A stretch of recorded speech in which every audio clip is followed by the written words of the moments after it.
लेकिन लेकिन कम से कम इस कार्यक्रम के माध्यम से ओडिशा के लिए हम इकट्ठा आए तो मुझे बहुत अच्छा लग रहा है। और रत्न कुमार उनके सारे जो मित्र हैं, मैत्रेय रत्न, धम्मसेन और सारे जो साथी, उन सभी को मैं धन्यवाद देता हूँ कि आप लोगों ने इस ऑनलाइन के माध्यम से एक लोगों तक धम्म पहुँचाने का अच्छा प्रयास किया है और कर रहे हैं। तो आप सभी लोगों का मैं अभिनंदन करना चाहता हूँ। और मैं आज के विषय के बारे में सोच रहा था और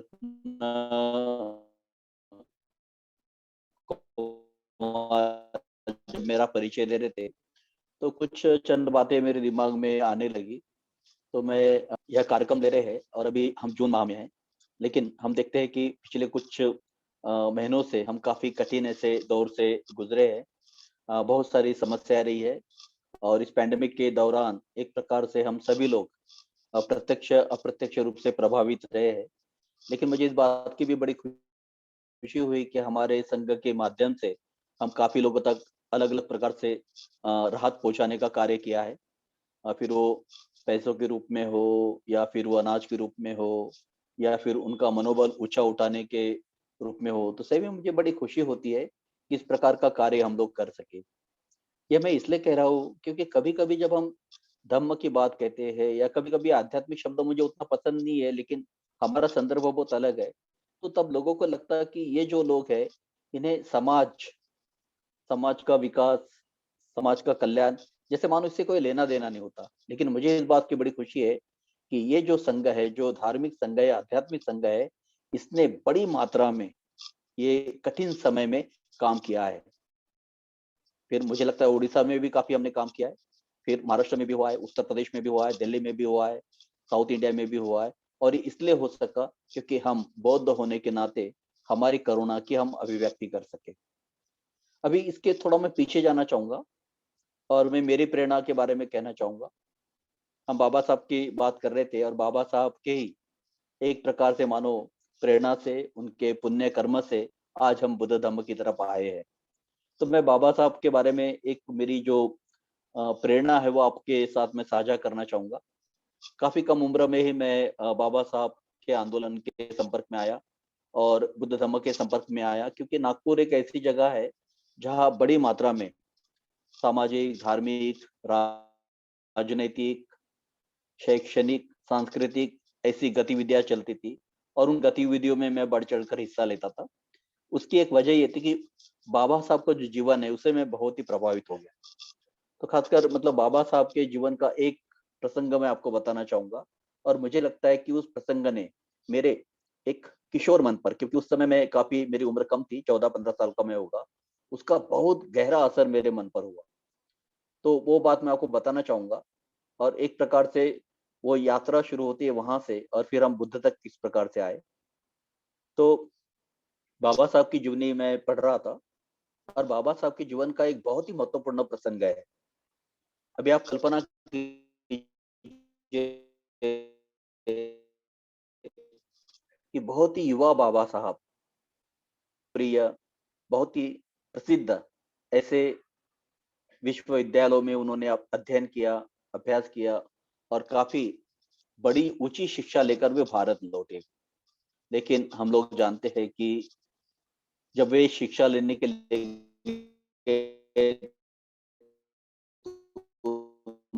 तो बड़ौदा सरकार से के बाद एक प्रकार का बड़ौदा सरकार में देंगे।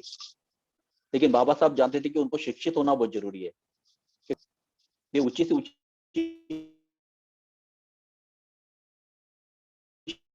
करना चाहते थे ताकि भारत में आकर वे दबे कुचले यहाँ के था।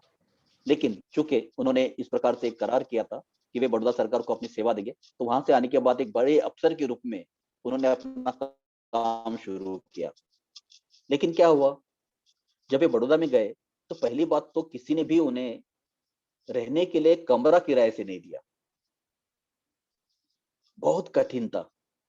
हम कल्पना नहीं कर सकते भाई और बहनों, आज हम एक अलग प्रकार की जिंदगी जी रहे, लेकिन उस समय देखिए बाबा साहब इतनी ऊंची शिक्षा प्राप्त कर कर आए इतने बड़े अफसर के रूप में वे काम कर रहे थे, बड़ौदा शहर में उनको किसी ने कमरा तक नहीं दिया।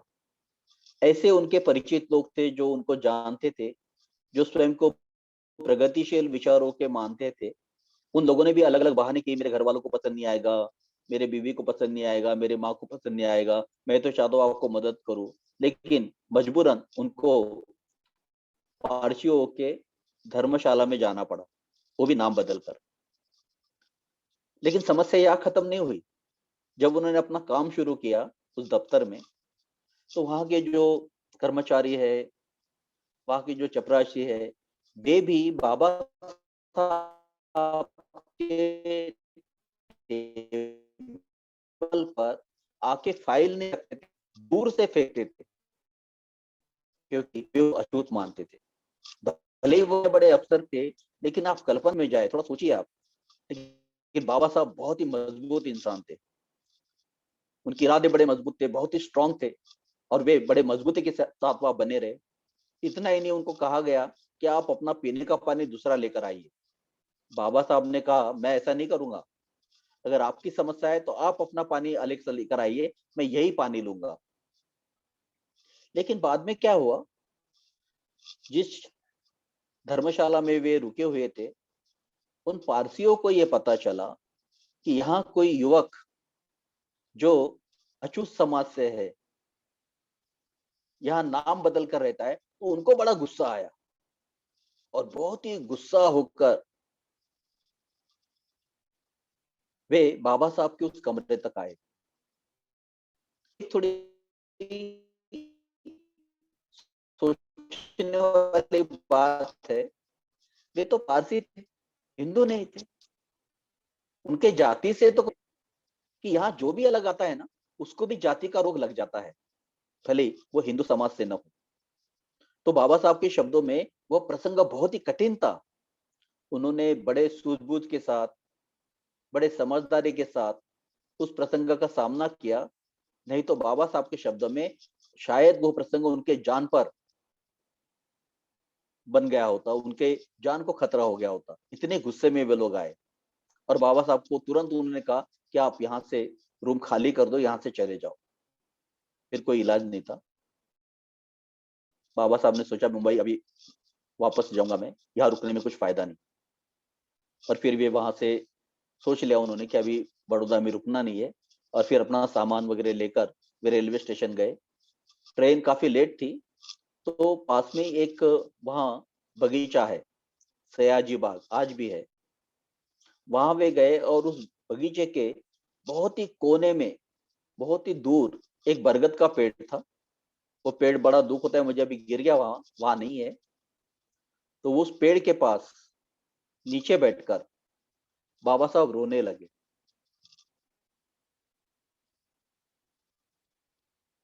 लेकिन बाबा साहब स्वयं के लिए नहीं रो रहे थे, वे इस बात के लिए रो रहे थे कि मैं, भीमराव रामजी आम्बेडकर मेरा नाम है, इस जगत में मेरे जैसे बहुत कम लोग हैं जिन्होंने इतनी ऊंची शिक्षा प्राप्त की है। मैं यहाँ एक बहुत ही ऊंचे ऐसे अफसर के रूप में आया हूँ, इसके बावजूद भी मेरे ये हाल है।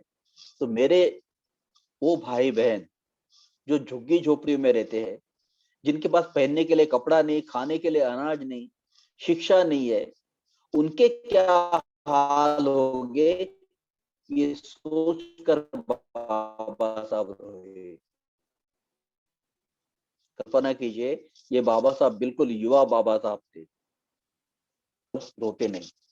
तभी उसी समय उन्होंने एक प्रतिज्ञा की, अगर मैं मेरे लोगों का उद्धार नहीं कर सका, उसमें अगर सफल नहीं हुआ, तो मैं स्वयं को गोली मारकर स्वयं की जीवन यात्रा में समाप्त कर दूंगा।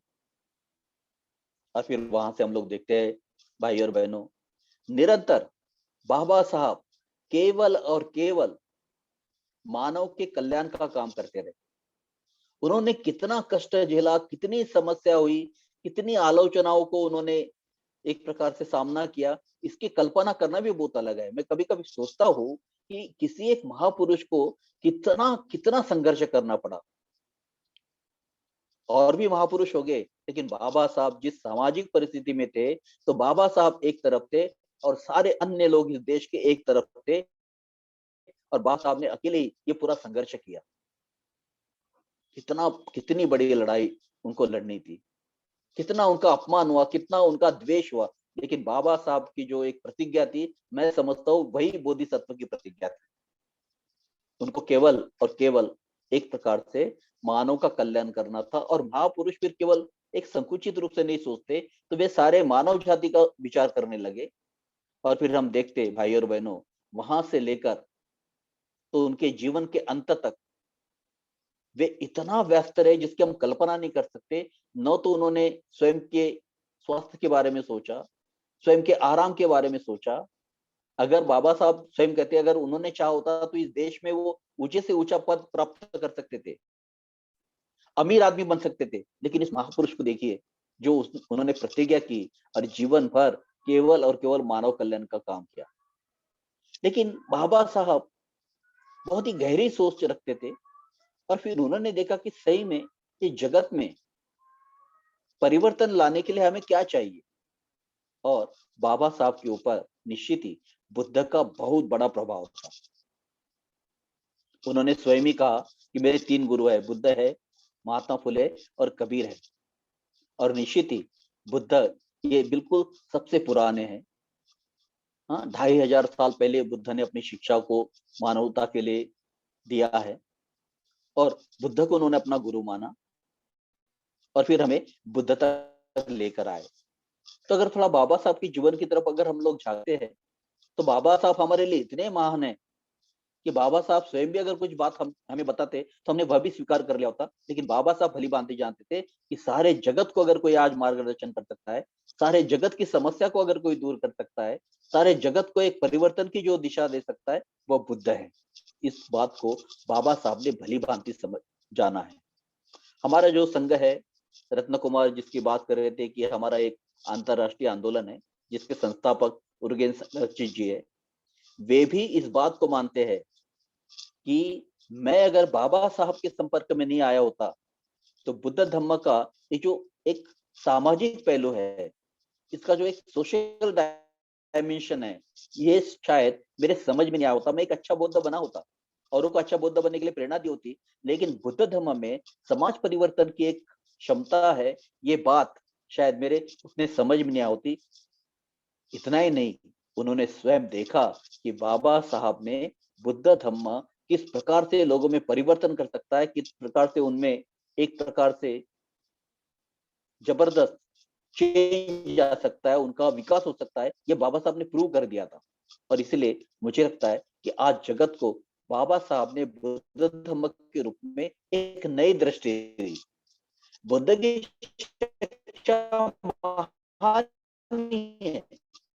बुद्ध की शिक्षा से आता ना कि बुद्ध एक प्रकार से समाज परिवर्तन की दिशा में उनके विचार बड़े क्रांतिकारी है। ये बहुत ही महत्वपूर्ण बात बाबा साहब ने की। और थोड़ा अगर आप गौर करेंगे, जब वे 14 साल के थे, पहली बार उनको बुद्ध की जीवनी मिली, वहां से लेकर तो बिल्कुल आखिरी तक बुद्ध से वे निरंतर प्रभावित रहे। उसके कई उदाहरण मैं दे सकता हूँ, बहुत सारे उदाहरणों में मैं अभी जाऊंगा नहीं, लेकिन निश्चित ही बुद्ध की विचारों का एक गहरा असर हम बाबा साहब पर देखते हैं। अभी हम जानते हैं कि 14 साल की उम्र में उन्होंने बुद्ध की जीवनी पढ़ी, और उसके बाद निश्चित ही बुद्ध से वे इतने प्रभावित हो गए, उन्होंने बहुत सारा अध्ययन किया। और ये सारी बातों का निचोड़ और संक्षिप्त में मैं ये बता सकता हूँ, स्वयं बाबा साहब के शब्दों में वे कहते हैं कि अगर कोई मुझसे पूछे कि तुम्हारी क्या विचारधारा है, तुम्हारी क्या फलसफा है, तो मैं केवल और केवल 3 शब्दों में यह बात बता सकता हूँ। और वे शब्द है स्वतंत्रता, समता और बंधुता। लेकिन एक बात उन्होंने स्पष्ट कर दी कि यह जो मूल्य है, यह जो तत्व है, मेरे गुरु बुद्ध से मैंने लिए है। तो इससे भाई और बहनों, हम थोड़ा गहराई से देख सकते हैं कि बाबा साहब की जो सोच है समाज परिवर्तन की, यह सोच बुद्ध से आती है। स्वतंत्रता, समता, बंधुता की जो बात करते हैं, तो ये एक प्रकार से सही मायने में मानवता के लिए बुद्ध ने बताया है। तो आइए थोड़ा हम गौर करेंगे कि किस प्रकार से बुद्ध ने ये बताया। बाबा साहब के जीवन में हम देखते हैं कि बुद्ध के विचारों से कैसे प्रभावित रहे, उसके कई संदर्भ मिलेंगे। मैं बहुत ज्यादा संदर्भों में नहीं जाऊंगा, लेकिन बाबा साहब स्पष्ट थे कि बुद्ध का ही मार्ग हमें बचा सकता है। और उनके भाषणों में आप देखेंगे, बिल्कुल उनके पुराने भाषण ले लीजिए, मनुस्मृति जलाई से लेकर तो सारे जो भाषण है, तो आपको दिखाई देगा कि बुद्ध के विचारों की एक बड़ी छाप उन पर नजर आएगी। जब उन्होंने धर्मांतर की घोषणा की 1936 में, तो एक इटालियन भिक्षु, बड़े स्कॉलर भिक्षु है, उस समय उनका काफी बड़ा नाम था, वे बाबा साहब को मिलने आए और बाबा साहब से वे चर्चा करने के लिए आए थे कि भाई बुद्ध धम्म कितना अच्छा है। लेकिन उन्होंने जाना कि बाबा साहब ही बुद्ध धम्म के बारे में कितना जानते हैं, उनके मन में बुद्ध के बारे में कितनी श्रद्धा है। ये मैं 36 की बात बता रहा हूँ। और फिर बाद में उन्होंने एक प्रेस नोट दी कि मैं बाबा साहब से मिलकर बहुत ही प्रभावित हो गया। वे इटालियन भिक्षु ने प्रेस को बताया। और एक बात के लिए मैं और भी प्रभावित हो गया कि बाबा साहब की बुद्ध के प्रति जो श्रद्धा है वह देखकर, और उनके उस अभ्यासिका में केवल एक ही चित्र था और वो बुद्ध का था। ऐसे कई हम प्रसंग बता सकते हैं। और उनके जीवन के अंत में वे बुद्ध धर्म के बारे में क्या सोचते थे, यह आप सबको मालूम ही है। फिर बुद्ध ने बाबा साहब को इतना प्रभावित क्यों किया? निश्चित ही बाबा साहब ने बुद्ध को गहराई से देखा, समझा, और उन्होंने इस बात को जान लिया, भाई और बहनों, महापुरुष ही किसी महापुरुष की दृष्टि को भली भांति समझता है। हम कोशिश करते हैं केवल, लेकिन बाबा साहब को समझ में आया कि बुद्ध का विचार कितना महान है। और उसके कई बातें आपको मालूम होगी, सारे मुझे बताने की जरूरत नहीं। फिर बुद्ध ने इतना प्रभावित क्यों किया? फिर ऐसी कौन सी बात थी, बुद्ध ने ऐसी कौन सी क्रांति कर दी? जैसे हम कह रहे थे कि बुद्ध बहुत बड़े क्रांतिकारी थे, तो आइए थोड़ा गौर करेंगे। अभी हम सब लोग जानते हैं बुद्ध का बहुत ही सिस्टमैटिक, सुव्यवस्थित रूप से कोई इतिहास लिखा गया नहीं, लेकिन हमें बहुत सारी चीजें फिर भी मिल जाती है ग्रंथों में। हम ये जानते हैं कि सिद्धार्थ गौतम ने बोध गया में बोधि वृक्ष के नीचे बुद्धत्व की प्राप्ति की। और फिर बताया जाता है कि उसके पश्चात बुद्धत्व का वह आनंद लेते हुए वे 7 सप्ताह उसी परिसर में विचरण करते हैं। और फिर एक सप्ताह वहां एक बरगद का पेड़ था, जिसको अजपाल निग्रोध वृक्ष ऐसा भी कहते हैं। खासकर जो गडेरिए होते हैं, जो भेड़े चराने वाले होते हैं, वह विश्राम के लिए आकर बैठते थे, इसलिए भी उन्होंने उसको ऐसा नाम दिया था। तो उस बरगद के पेड़ के नीचे बुद्ध बैठे थे। अभी कल्पना कीजिए, बुद्धत्व की प्राप्ति की, उन्हें ज्ञान की प्राप्ति हुई, उनके चेहरे पे क्या आभा होगी, उनका व्यक्तित्व कुछ अलग ही नजर आता होगा। और वहां उस समय एक ब्राह्मण पहुंच गए, और उस ब्राह्मण का नाम था हुहुंक जाति। कुछ स्कॉलर ऐसा कहते हैं कि हुहुंक का नाम इसलिए था क्योंकि वे जिससे भी किसी प्रकार से वाद विवाद करते तो उनकी बात उड़ा देते थे, हुम। तो एक प्रकार से इससे भी उसको हुंक कहते थे, ऐसे कुछ लोग कहना था। कुछ लोग कहना था कि शायद वो कुछ ब्राह्मण जाति का ऐसा नाम भी हो सकता, लेकिन इतना पक्का था कि ये हुंक जाति बहुत ही अहंकारी, और उसमें मैं सबसे बड़ा हूं, मुझे अधिक समझता है, ये भाव उनमें भरा हुआ था। और उन्होंने देखा हुआ सामने बुद्ध बैठे हुए है, तो वे समझ गए कि यह जो व्यक्ति है ये श्रमण होना चाहिए। इसके बारे में मैं बाद में बोलने वाला हूं। और फिर बुद्ध को देखकर उन्होंने बुद्ध को चुनौती दी, एक सीधा सवाल पूछा, अपनी एक प्रकार से अपना बड़प्पन, अपनी श्रेष्ठता साबित करने के लिए उन्होंने बुद्ध से कहा कि कोई ब्राह्मण कैसे होता है? बहुत ही सीधा सवाल है कि ब्राह्मण कैसे होता है? जब कोई जन्म लेगा ब्राह्मण के रूप में तो ब्राह्मण बनेगा। और ये जवाब उनको अपेक्षित था बुद्ध से। लेकिन बुद्ध ने जवाब दिया कि जन्म से कोई ब्राह्मण नहीं होता। या ब्राह्मण का अर्थ क्या होता है कि ब्राह्मण ये एक प्रकार से चातुर्वर्ण व्यवस्था में सबसे श्रेष्ठ माने गए, यानी वो श्रेष्ठ होते हैं। लेकिन बुद्ध ने वहां चुनौती दी। उन्होंने कहा कि कोई भी जन्म से श्रेष्ठ नहीं होता है, तो वह अपने कर्म से श्रेष्ठ होता है। हमें लग सकता है भाई और बहनों, ये बहुत ही सरल जवाब है, लेकिन उस समय ये बहुत ही क्रांतिकारी जवाब था बुद्ध का। बहुत बड़ी क्रांति हो गई उसी समय। और ये सोचने वाली बात है, जरा गौर कीजिएगा कि बुद्ध ने बुद्धत्व की प्राप्ति की, और पहली बार जब उन्होंने किसी मनुष्य के साथ संपर्क हुआ उनका, और पहली बार उन्होंने अपना मुंह खोला, तो सबसे पहली बात उन्होंने कही कि कोई भी व्यक्ति जन्म से श्रेष्ठ नहीं होता है, तो अपने कर्म से श्रेष्ठ होता है। और मुझे लगता है वहां से एक बहुत बड़ी महान क्रांति की शुरुआत हो गई। केवल भारत के लिए नहीं, सारे जगत के लिए मैं ऐसा कहूंगा। और अगर आप बोध गया कभी गए होंगे, तो जो मुख्य प्रवेश द्वार है, जहां से आप नीचे उतरते हैं, तो जहां उस जमाने में कभी तो भी वो बरगद का पेड़ रहा होगा, वहां आप एक अशोक स्तंभ देखेंगे, और वहां पर में एक फलक लगा हुआ है, और उस पर बुद्ध के ये शब्द लिखे हुए हैं कि कोई भी जन्म से श्रेष्ठ नहीं होता है, तो कर्म से श्रेष्ठ होता है। और आपने अगर देखा होगा कि जो भी अलग अलग विदेशों से जो लोग आते हैं, वहां आके उसके सामने झुकते हैं, नतमस्तक होते हैं, क्योंकि बुद्ध ने बहुत बड़ी क्रांति वहां से कर दी थी। तो इस प्रकार से बुद्ध क्रांतिकारी हुए, एक बहुत बड़ी इस व्यवस्था को, क्योंकि उस समय चातुर्वर्ण का बहुत ही बोलबाला था, सब तरफ एक प्रकार से ब्राह्मण उनका वर्चस्व था, उनकी ही मतलब चलती थी। ऐसे समय में उनको चुनौती देने का काम किया, और उसके पश्चात हम देखते निरंतर बुद्ध इस प्रकार से काम करते रहे। आइए अभी थोड़ा सा देखते हैं कि एग्जैक्ट क्या हुआ फिर। भाई और बहनों, उस जमाने में जो वैदिक धर्म था, और उसमें ब्राह्मण अपने श्रेष्ठतम स्थान पर था, और चातुर्वर्ण हम सब लोग जानते हैं। लेकिन उस समय भी कुछ लोग ऐसे थे जिन लोगों ने इस प्रकार का जो वैदिक धर्म है वो श्रेष्ठतम धर्म है, ये मानने से इनकार किया। उनका किसी प्रकार से यज्ञ, ईश्वर, इस पर उनका विश्वास नहीं था, और फिर उन्होंने इसे सत्य मानने से इनकार कर दिया था। और फिर वे लोग स्वतंत्र रूप से सत्य की खोज में निकल पड़े। आप चाहे तो उनको एक प्रकार से फ्रीलांस ट्रूथ सीकर बोल सकते हैं।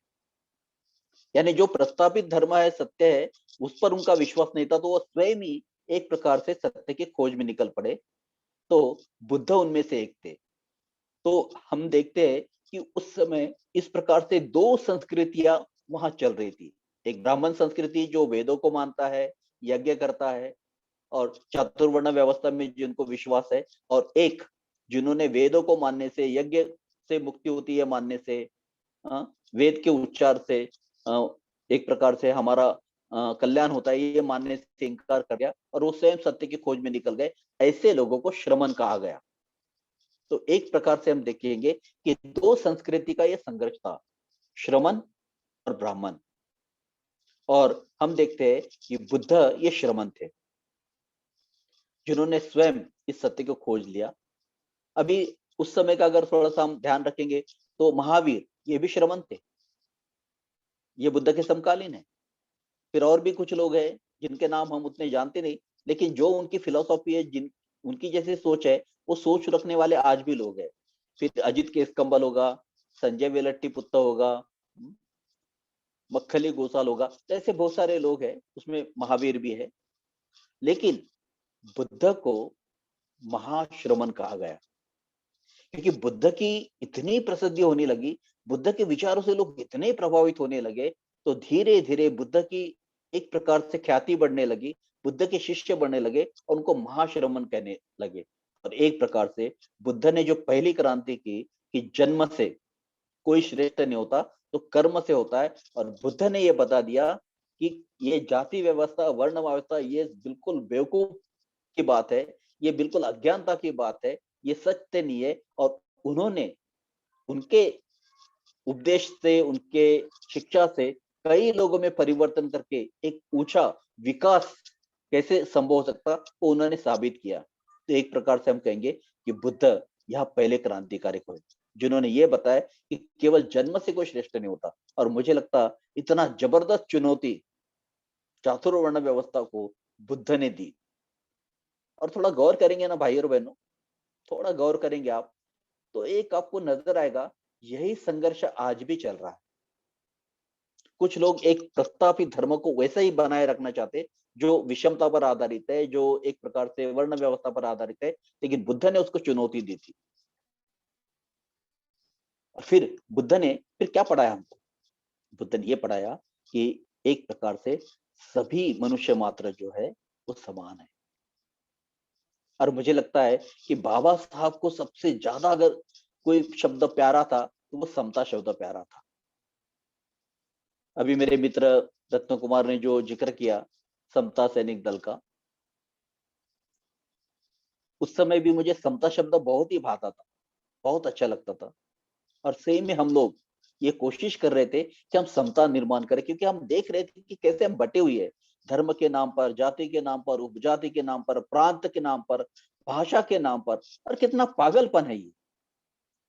लेकिन समता एक ऐसी बात होती है कि सारे मनुष्य को, फिर वो किसी भी जाति, धर्म, लिंग, राष्ट्र, वंश का हो, हम केवल एक मानव है, इस प्रकार से हम इकट्ठा आ सकते। और निश्चित ही बाबा साहब ने ये प्रेरणा बुद्ध से ली है, क्योंकि बुद्ध ने बताया है कि एक प्रकार से हर एक मनुष्य, उसमें सेम पोटेंशियल है मनुष्य के रूप में विकास करने का। और इतना ही नहीं, उन्होंने ये प्रूव किया, एक ऐसा संघ उन्होंने या स्थापित किया कि जहाँ सही मायने में अलग अलग प्रकार से लोग वहां पर में आए।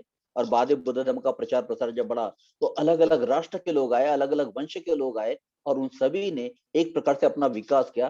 तो बुद्ध ये पहले क्रांतिकारी है जिन्होंने, मैं समझूंगा कि इस जगत को समता का मूल्य दिया।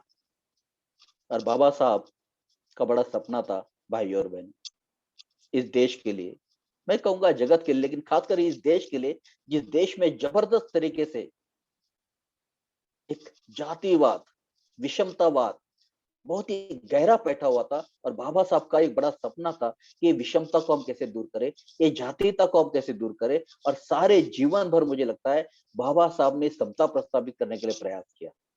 उस समय भी ये समता सैनिक इसलिए बनाया उन्होंने, ताकि हम लोग ये काम कर सके कि लोगों में समता का ये संदेश ले जाए, समाज में समता के मूल्य प्रस्थापित हो जाए। लेकिन बुद्ध ये पहले व्यक्ति थे जिन्होंने समता को बताया। उन्होंने बताया कि कोई भी व्यक्ति जन्म से श्रेष्ठ नहीं होता। और मुझे लगता है उन्होंने प्रूव कर दिया। और शायद यही विश्वास था जिस विश्वास की वजह से बाबा साहब ने देखा कि हर मनुष्य श्रेष्ठ बन सकता है, ये बुद्ध ने बताया। तो समता का मूल्य उन्होंने उनसे लिया।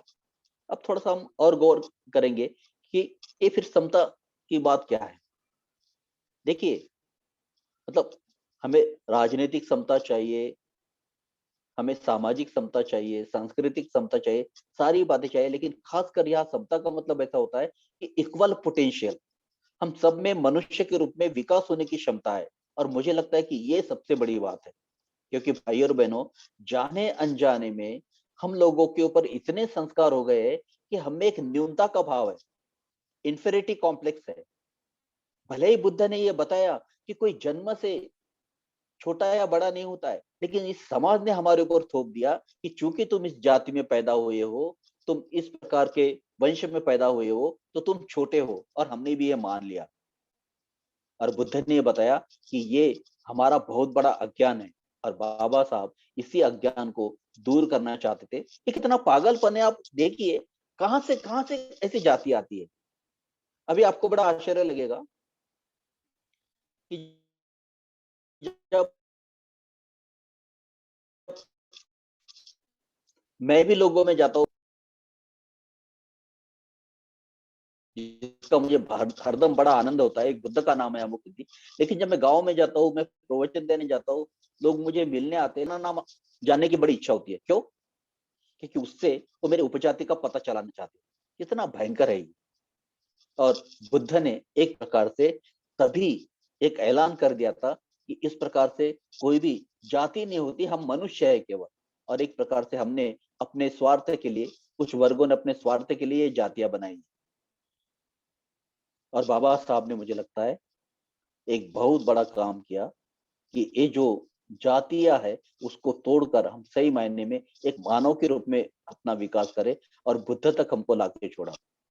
कभी कभी मैं सोचता हूँ कि सही में हम लोग कहते हैं कि हम बौद्ध बन रहे हैं, हम लोग कहते हैं कि हम प्रगतिशील विचार के हैं, लेकिन फिर भी कहीं ना कहीं जाने अनजाने में हमारे अंदर बड़े सूक्ष्मता से ये जातीय के संस्कार है। ये कैसे निकलेंगे? ये तभी निकलेंगे जब सही मायने में हम बुद्ध की शिक्षाओं को स्वीकारेंगे। बाबा साहब ने धर्मांतर किया, उनका उद्देश्य ही था कि अगर हम बौद्ध बनेंगे तो एक प्रकार से हमारी जो पुरानी जो जाति की पहचान है वो हम छोड़ देंगे। फिर कोई भी अगर व्यक्ति बौद्ध बनता है तो वो फिर किसी जाति का, उपजाति का, किसी वंश का, किसी राष्ट्र का नहीं रहता है, तो वह केवल एक मनुष्य, एक बौद्ध के रूप में रहता है। और बाबा साहब का सही में इस देश के लिए एक बड़ा सपना था। वे उनके शब्दों में एक जाति विहीन समाज बनाना चाहते थे, कास्टलेस सोसाइटी बनाना चाहते थे, और उन्होंने देखा कि कास्टलेस सोसाइटी बनाने के लिए हमें बुद्ध के विचारों की जरूरत है।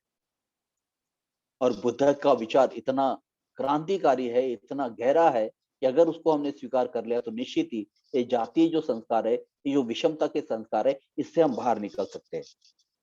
और बाबा साहब ने जब धर्मांतर किया, हमें 22 प्रतिज्ञा दी, हम सभी लोग जानते हैं। और उन 22 प्रतिज्ञाओं के बारे में मैं कभी कभी चिंतन करता था, संगम में आने के पहले भी। तो मुझे 2 प्रतिज्ञाओं के बारे में हरदम एक बड़ा विचार मन में आता था। उसमें कि एक मुझे लगता है 9वीं प्रतिज्ञा है और एक 10वीं प्रतिज्ञा है। 9वीं प्रतिज्ञा बाबा साहब ने क्या दी हमें धर्मांतर के वक्त?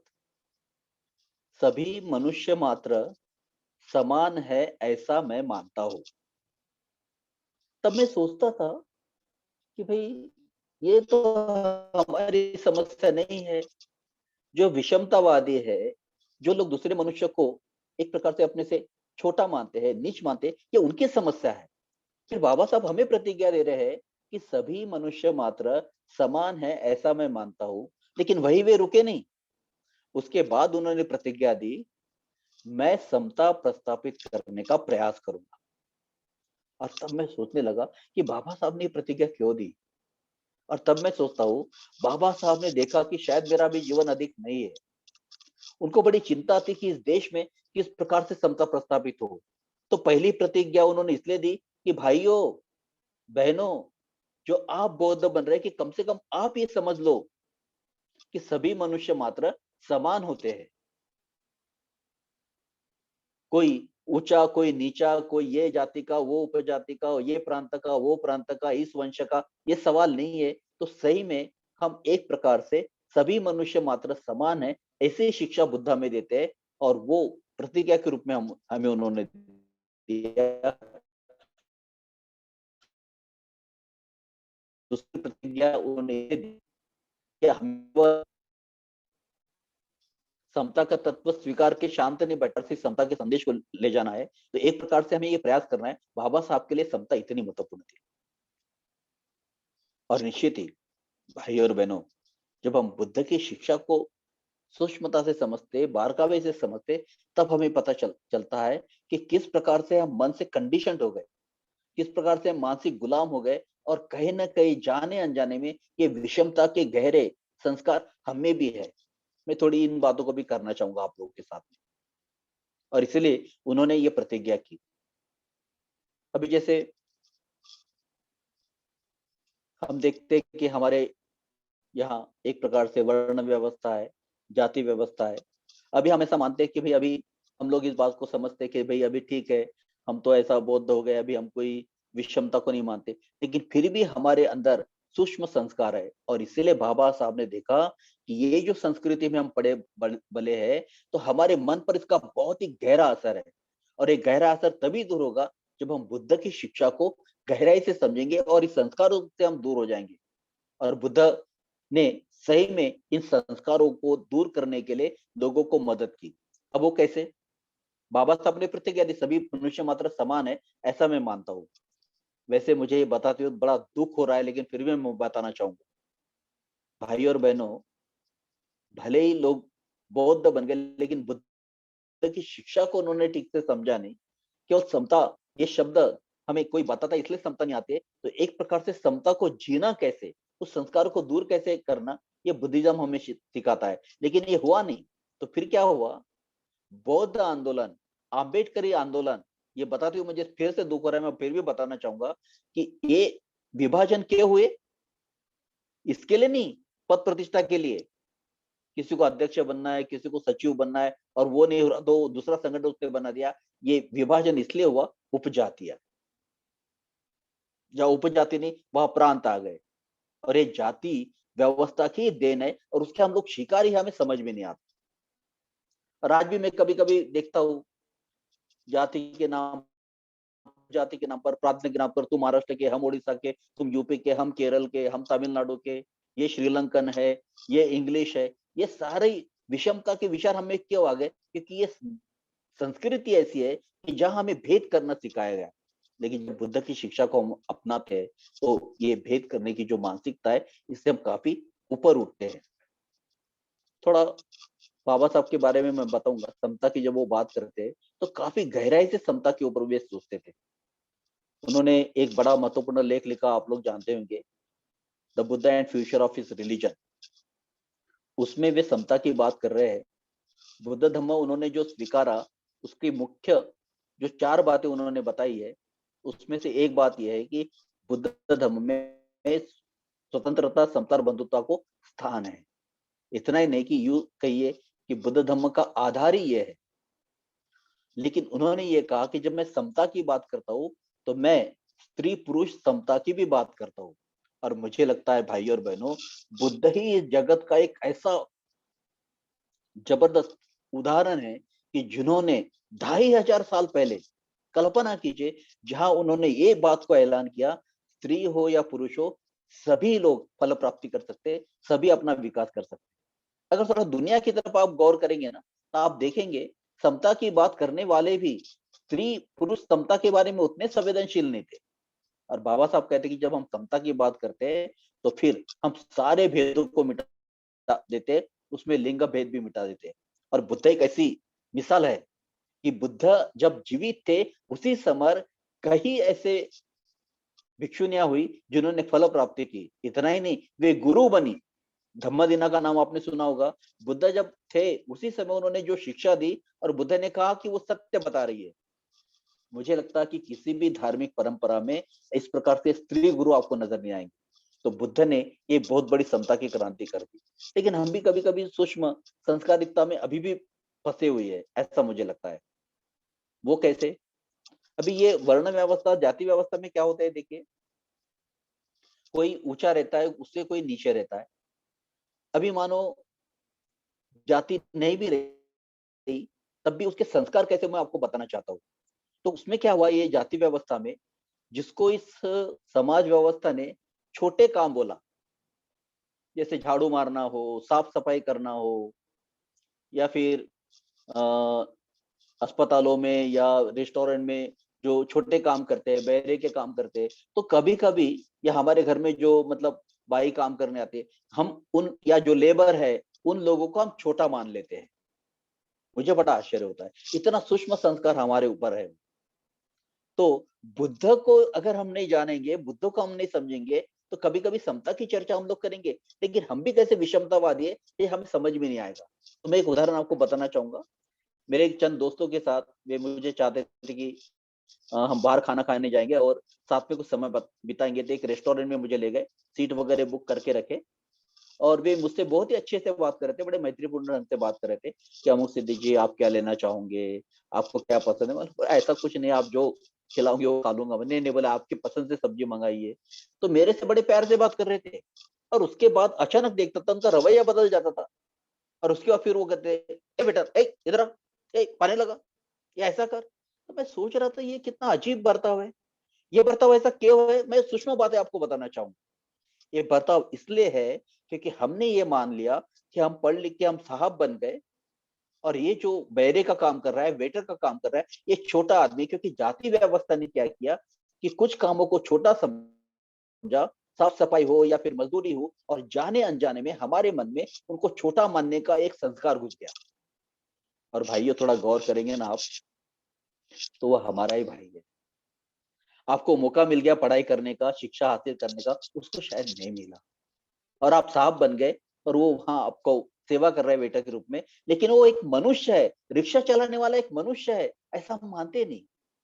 श्रमिक के साथ हम रिस्पेक्ट से बात नहीं करते।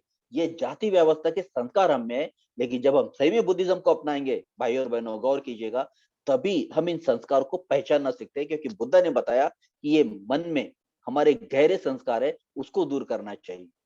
तो जाने अनजाने में ये जाति व्यवस्था के, विषमता के संस्कार हमारे अंदर है। तो बुद्ध ये पहले क्रांतिकारी थे जिन्होंने सही में मनुष्य को मनुष्य के रूप में स्वीकारा। इतना ही नहीं, तो उस मनुष्य की क्षमता को उसने पहचाना। तो एक प्रकार से समता को अगर बहुत ऊंचे अगर उससे देखा जाए, तो वे कहते हैं कि हर एक में वो क्षमता है मनुष्य के रूप में विकास करने की। और जिन लोगों ने बाबा साहब को स्वीकारा, जिन लोगों ने बुद्ध धर्म को स्वीकारा, मैं देख रहा हूँ कि सही में वे लोग अपना विकास कर सके। कभी कभी बहुत मतलब कुछ तुलना, कुछ बातें बताना मुझे अच्छा नहीं लगता, लेकिन आप लोगों को समझ में आए इसलिए कुछ बातें बताना चाहूंगा। रत्न कुमार जिक्र कर रहे थे कि मैं युवा लोगों में काम कर रहा था, लेकिन हमने कुछ शिक्षा के क्षेत्र में भी काम किया। और खासकर हमारे जो पड़ोस में जो और भी हमारे भाई बहन रहते हैं, जो अलग अलग जातियों में विभाजित हुए हैं, कभी कभी हमारे जातीय संस्कार की वजह से हम भी उनको दूसरा मानते हैं। कितना दुखदायी है, ये बहुत दुखदायी है। लेकिन हम लोग जो युवा लोग थे, बड़े आदर्शवादी थे, तो हमारे जो समझो भंगी भाई बहन है, उनमें हम लोग काम करने के लिए गए। बहुत कठिन हुआ, मैं आपको बताऊं, इतना कठिन था। वो मुझे फॉरेनर ही समझते थे, फॉरेनर रहने, वैसा फॉरेनर नहीं कि भाई इनका मेरे बस्ती में क्या काम है, ये यहाँ क्यों आते हैं। मुझे बड़े शंका से देखते थे। लेकिन धीरे धीरे जब उन्होंने देखा कि उनके बच्चे बदल रहे हैं, उनकी आदतें, बुरी आदतें छूट रही है, उनको शिक्षा में रुचि आने लगी है, तब फिर मेरा वे रिस्पेक्ट करने लगे। तो एक वाक्य मैं आपको बताना चाहता हूँ, और फिर उसके बाद मैं दूसरे विषय की तरफ वहां से आगे बढ़ूंगा। फिर वो बच्चे मेरा काफी रिस्पेक्ट करने लगे। मेरे साथ मेरे मित्र है जिसको रत्न कुमार जानते हैं, रत्न सिद्धि, वो भी मुझे मदद करते थे। और कुछ मेरे अन्य मित्र मदद करते थे उस प्रोजेक्ट जब हम लोग चला रहे थे शिक्षा का वापर में। तो उस 10,000 के बस्ती में हमने जब सर्वे किया था, आपको यकीन नहीं होगा भाई और बहनों, कि उस 10,000 के बस्ती में एक भी इंजीनियर नहीं, डॉक्टर नहीं, प्रोफेसर नहीं, लेक्चरर नहीं, अफसर नहीं, कुछ भी नहीं। बड़े मुश्किल से 5 विद्यार्थी 10वीं कक्षा में पढ़ने वाले मिले, उसमें से 3 फेल्योर थे, 2 फ्रेश थे, और मैक्सिमम लोग चौथी से, 5वीं से, छठी कक्षा से, 7वीं कक्षा से उन्होंने स्कूल छोड़ दी थी। मैं हक्का बक्का रह गया। मेरे जो मित्र है जो मेरे साथ सर्वे के लिए घूम रहे थे, तो मैं घर में जाके पूछता था कि आपके यहाँ कितने बच्चे हैं, तो 3, 4, 5, 6 बच्चे होते थे। और वो पढ़ते हैं क्या, कौन सी कक्षा में पढ़ते? तो मेरा मित्र मुझे कहने लगा, भैया बोले आप सवाल ही गलत पूछते हो इनसे, बच्चे पढ़ते हैं क्या ये पूछो। ये बहुत ही शॉकिंग था मेरे लिए। 10,000 की बस्ती, रत्न कुमार नागपुर को जानते हो, पहचान लेंगे वो बस्ती। ठक्कर ग्राम पांचपावली है, और एक ब्रिज है, डॉक्टर अंबेडकर ब्रिज है, और ब्रिज के उधर एक दूसरी बस्ती है, पांचपावली बारसे नगर, इधर पांचपावली ठक्कर ग्राम, जो हमारे भंगी भाई बहनों की बस्ती है। और 10,000 की बस्ती में 5 मैट्रिक में पढ़ने वाले मिले, मैक्सिमम लोगों ने स्कूल छोड़ दी। आर्थिक समस्या उनकी नहीं थी, ये गौर कीजिएगा। आर्थिक रूप से उलट वो जो पड़ोस में जो बौद्ध बने थे हमारे दूसरे भाई बहन, उनसे वो बेहतर भी थे, क्योंकि घर में 3, 4, 5 लोगों को नौकरियां मिलती थी कारपोरेशन में। और मैं बहुत ही शौक हो गया। एडमिशन करवाई उनको, पास पड़ोस के स्कूल में जाकर वहाँ के हम मैनेजमेंट से मिले, और उनके फॉर्म भरे, उनको एडमिशन दिलाई, फिर उनके हमने वर्ग शुरू किए, और धीरे धीरे चीजें अच्छी आगे बढ़ने लगी, और वो बच्चे भी हमारा काफी रिस्पेक्ट करने लगे। तो एक बार मैंने उनकी मीटिंग ली, वो सारे युवा लोगों की, और वो बहुत ही प्रभावित थे। मैं बोला आज मैं आपसे एक महत्वपूर्ण बात करने वाला हूँ, और वो महत्वपूर्ण बात यह है कि हमें आज एक प्रतिज्ञा करनी है, एक शपथ लेनी है। मैंने उनसे कहा कि मैं एक सवाल आपसे पूछना चाहता हूँ। हम लोग साफ सफाई का काम करते हैं, अच्छी बात है, कोई काम छोटा या बड़ा नहीं होता, मैं ऐसा नहीं मानता कि कोई काम छोटा होता। लेकिन मेरा सवाल आप लोगों से ये है कि हमने क्यों करना चाहिए? आपको नहीं लगता कि आपने पढ़ाई लिखाई करके आपने भी कुछ सरकारी नौकरी करनी चाहिए, अफसर बनना चाहिए, पढ़ लिख के कुछ दूसरे अपने चीजें करनी है? सब बच्चे बोले हाँ सर सही बोल रहे हैं, हम बहुत पढ़ाई करेंगे, हम मेहनत करेंगे। मैं खुश हो गया, बहुत खुश हो गया और घर चले गया। दूसरे दिन फिर से गया पढ़ाने के लिए, तो देखता क्या हूँ, जहाँ से मैं उस बस्ती में अंदर घुसता था, वहां बहुत सारे बुजुर्ग मेरी राह देख रहे थे और मुझे देखते बोले, अरे सर जी आइए आइए, आपसे बात करना था। मैं बोला क्या हो गया, क्या हो गया? नहीं, बोले आपसे कुछ इम्पोर्टेंट बात करनी है। बोला क्या हुआ? बोले हमने ऐसा सुना, बोले आप हमारे बच्चों को ये बता रहे थे कि आपको सफाई मजदूर बनने की कोई जरूरत नहीं है, आपको वहाँ काम करने की जरूरत नहीं। मैंने बोला हाँ, मुझे लगता है कि बोला उन्होंने पढ़ाई लिखाई करके अच्छी नौकरी करनी चाहिए। तो बस तुरंत उनकी भाषा बदल के फिर, देखिए सर जी, बोले हम आपका बहुत रिस्पेक्ट करते हैं, बोले लेकिन आप हमें हमारे बच्चों को बेकार क्यों बनाना चाहते हैं? हाँ, जैसे आपके लोग फिर आपके लोग पर आ गए, आपके बहुत सारे युवक लोग पढ़ लिख कर बेकार घूमते रहते, तो आपको भी लगता है कि हमारे बच्चे बेकार बन जाए। बड़ा दुख हुआ मुझे, लेकिन मतलब मैं ये नहीं कैसे चाहूंगा मैं कि वो बेकार हो जाए। मैं ये चाहता हूँ कि वो पढ़ लिख के बड़े बने। फिर आपको लगता नहीं कि आपके बच्चों ने आपकी जैसे साफ सफाई का ही काम करना चाहिए? तब उन्होंने मुझे क्या कहा मैं बताता, अभी मैं जानता हूँ मैं ऑनलाइन बोल रहा हूँ। उन्होंने कहा भाई, नहीं बोले साफ सफाई तो कोई बुरी बुरी बात नहीं है, बोले कि ये पवित्र काम है। और उन्होंने ये भी बताया, बोले कि अगला जन्म मैं भंगी का लेने वाला हूं। मैं क्या बोलूं अभी? लेकिन एक बात अभी बताता हूँ मैं खुशी के साथ, वही बच्चे आज उस समाज के सबसे पढ़े लिखे बच्चे हैं, वो बाबा साहब की जयंती मनाते हैं और वे लोग बुद्ध से प्रभावित है। एनीवे anyway, मेरा कहने का मतलब ये था कि ये मन में कितना जबरदस्त है। और यहाँ से मैं स्वतंत्रता की तरफ आता हूँ। बुद्ध ने स्वतंत्रता बताई है। अभी मानता हूं मैं कि हमें सामाजिक स्वतंत्रता चाहिए, राजनीतिक स्वतंत्रता चाहिए, शैक्षिक स्वतंत्रता चाहिए, सांस्कृतिक स्वतंत्रता चाहिए, लेकिन भाई और बहनों, बाबा साहब जब बुद्ध को देखते हैं ना, तो स्वतंत्रता की बड़ी गहरी बात करते हैं, बहुत गहरी बात करते हैं। वो 36 का मैंने जिक्र किया था ना, कि बाबा साहब ने धर्मांतर की घोषणा की, उनका एक भाषण था, उसमें उन्होंने सही में स्वतंत्र कौन है इसका बहुत अच्छा जिक्र किया है। अगर मेरे सामने किताब होता तो मैंने बाबा साहब क्या कहते हो पढ़ के दिखाया होता। लेकिन वे कहते कि वही आदमी सही मायने में स्वतंत्र है जो मन से स्वतंत्र होता है, जो स्वतंत्र रूप से अपनी सोच रखता है। कोई दूसरा कहता है इसलिए वो वैसा चलता नहीं, वो अपने निर्णय स्वयं लेता है। तो एक प्रकार से बाबा साहब ने बड़ा अच्छा वर्णन वहां किया है। तो उनके शब्दों में कुछ चंद बातें मैं आपको बताऊं। वे क्या कहते हैं कि सबसे बड़ी जो खतरनाक गुलामी होती है, वो मन की गुलामी होती है। और वे कहते हैं कि ऐसा कोई आदमी, मानो उसके हाथ पैर बिल्कुल खुले हैं, उसके हाथ पांव में कोई बेड़ियां नहीं है, जंजीरें नहीं है, लेकिन अगर वो मन से गुलाम है, तो उसके हाथ पैर में जंजीर ना होते हुए भी, वो किसी प्रकार के जेल में ना होते हुए भी, वो एक कैदी के समान है। बाबा साहब ने बहुत सटीक बात कही। और हमारी जो मुख्य लड़ाई है, वो मुख्य लड़ाई, बुद्ध की जो मुख्य लड़ाई है, वो हमें इस प्रकार के मानसिक गुलामी से निकालने की लड़ाई है। मेंटली स्लेवरी ये सबसे खतरनाक चीज है। और जो मैंने उदाहरण आपको दिया है, ये क्या है? ये मेंटल स्लेवरी। हमने मान लिया कि ये पवित्र काम है। अरे भाई, सदियों से हमको धर्म के नाम पर, ईश्वर के नाम पर हमें गुलाम बनाया है, हमारे मनों को एक प्रकार से गुलामी जकड़ लिया है। ये कब समझ में आएगा?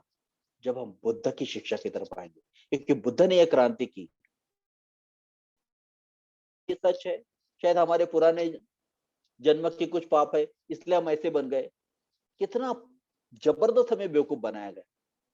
देखिए, जब इस मन के गुलामी से हम बाहर निकलेंगे भाई और बहनों, तब सही में हमारी पूरी दृष्टि बदल जाएगी। तो मैं आपको ये बताना चाहता हूँ कि जो लोग बौद्ध बने, वो समाज उस पुलिया के उस पार, वो जो ब्रिज है ना, इधर की बस्ती जो बौद्ध बन गए, वहां कितने तो भी प्राध्यापक, हमारे नागपुर के कुछ स्कॉलर फेमस थे, डॉक्टर बावलो कंडे, उनका भी निधन हुआ है, रत्न कुमार उनको जानते हैं, उस पास पाव लेके। एडवोकेट बंसोड़, जिन्होंने मतलब बाबा साहब का अप्रकाशित साहित्य प्रकाशित करने के लिए गवर्नमेंट को चुनौती दी थी, केस लगी थी, वो उसी बस्ती के। गंगाधर पांतो ने, बहुत बड़े साहित्यिक, वो उसी बस्ती से। कई प्रोफेसर, कई डॉक्टर्स, कई इंजीनियर, दो बड़ी बड़ी लाइब्रेरी उस बस्ती में। और ये हमारी भंगी समाज की बस्ती, जहाँ घूमने के बाद भी, मैं 84 का बता रहा है, अभी थोड़ा चित्र बदल गया है क्योंकि बाबा साहब को लोगों ने अपना लिया है। अभी उनको कहीं समझ में आ रहा है कि कैसे हम मानसिक रूप से गुलाम है। तो कहने का मतलब यह है भाई और बहनों, आज भी हमें बुद्ध की शिक्षा चाहिए, क्योंकि बुद्ध पहले क्रांतिकारी है जिन्होंने इस बात को हमें समझाया कि हम किस प्रकार से मानसिक रूप से गुलाम है। और ये मेंटल स्लेवरी सबसे ज्यादा खतरनाक है कि जब हम खुद ही मान लेते हैं कि हम छोटे हैं। देखिए, कई लोगों ने बहुत शिक्षा प्राप्त की, उनको सत्ता भी मिली, लेकिन अगर मानसिक गुलामी वैसी बने रहेंगे ना, ये सत्ता का फायदा नहीं, मैं आपको बताता, ये शिक्षा का भी कोई फायदा नहीं। और हम वैसे ही मानसिक गुलाम रहेंगे, भले ही हमने शिक्षा प्राप्त की है, भले ही हमने बहुत बड़े बड़े राजनीतिक तौर पर पद हासिल किए, लेकिन जब तक सही में इस मानसिक गुलामी से हम छूटते नहीं, तब तक असल में हम एक प्रकार से स्वतंत्र हुए, ऐसा हम नहीं मानते। और बुद्ध ने इस स्वतंत्रता की बात हमें बताई है। तो थोड़ा गौर कीजिएगा कि अभी भी हम गुलामी में कैसे हैं। अक्सर जब मैं प्रवचन देता हूँ तो वो बहुत ज्यादा फिलोसॉफिकल बातें करना मुझे पसंद नहीं, मैं मेरे प्रैक्टिकल एक्सपीरियंस बताना ज्यादा पसंद करता हूँ। कुछ साल पहले मैं कानपुर गया था, वहां मेरा प्रवचन रखे थे रत्न सिद्धि, और हम दोनों वहां पर में गए थे। और उन्होंने एक बड़ा अच्छा काम किया, मुझे बहुत ही अच्छा लगा। मेरे मित्र है शाक्य केतु जी, उन्होंने वो कार्यक्रम का आयोजन किया था, उनके मित्र साथ में थे।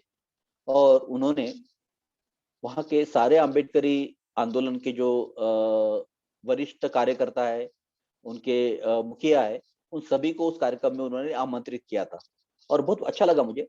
तो जब मैं रेलवे स्टेशन पे वहाँ पहुंचा, तो ऐसे ही कुछ कार्यकर्ता मुझे लेने आए। मुझे लगता है कि शायद वे बीएसपी के कुछ कार्यकर्ता थे। और फिर कार से जब हम लोग जा रहे थे, तो आपस में हमारी चर्चा हो रही थी।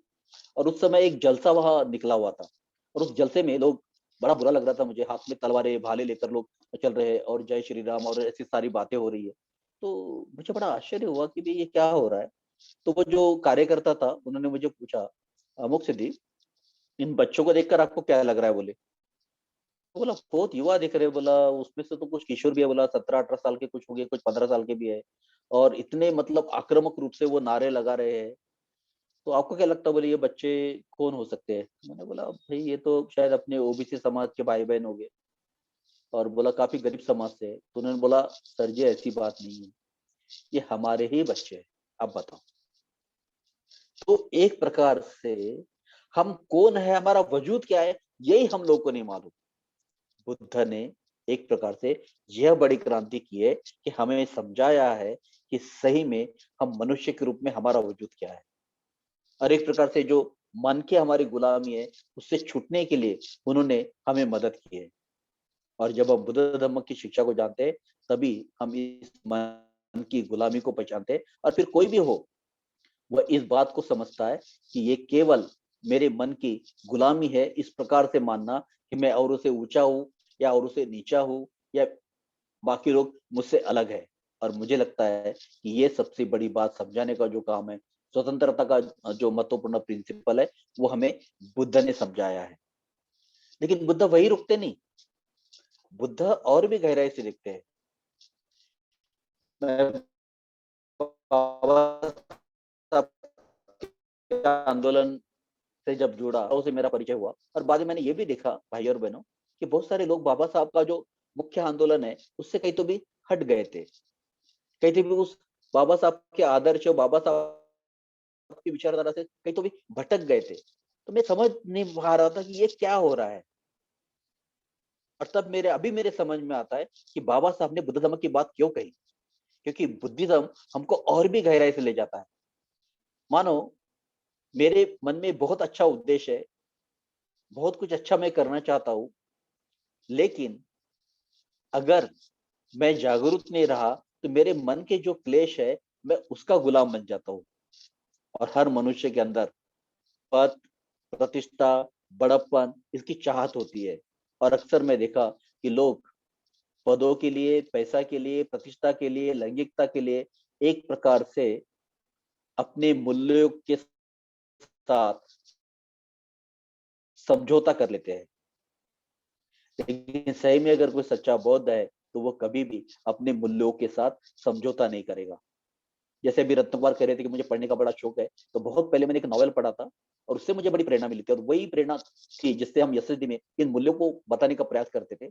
जो लोग कुछ अच्छा करने के लिए निकलते, लेकिन कभी कभी एक प्रकार से वे अपने मन पर कार्य नहीं करते और मन के गुलामी में होने से अच्छा उद्देश्य बाजू में रह जाता है और पद, प्रतिष्ठा, बड़प्पन, पैसा, इसके लालच में हम अपने मूल्यों के साथ समझौता कर लेते हैं। तो एक नॉवेल मैंने पढ़ा था जॉर्ज ऑरवेल का, एनिमल फॉर्म।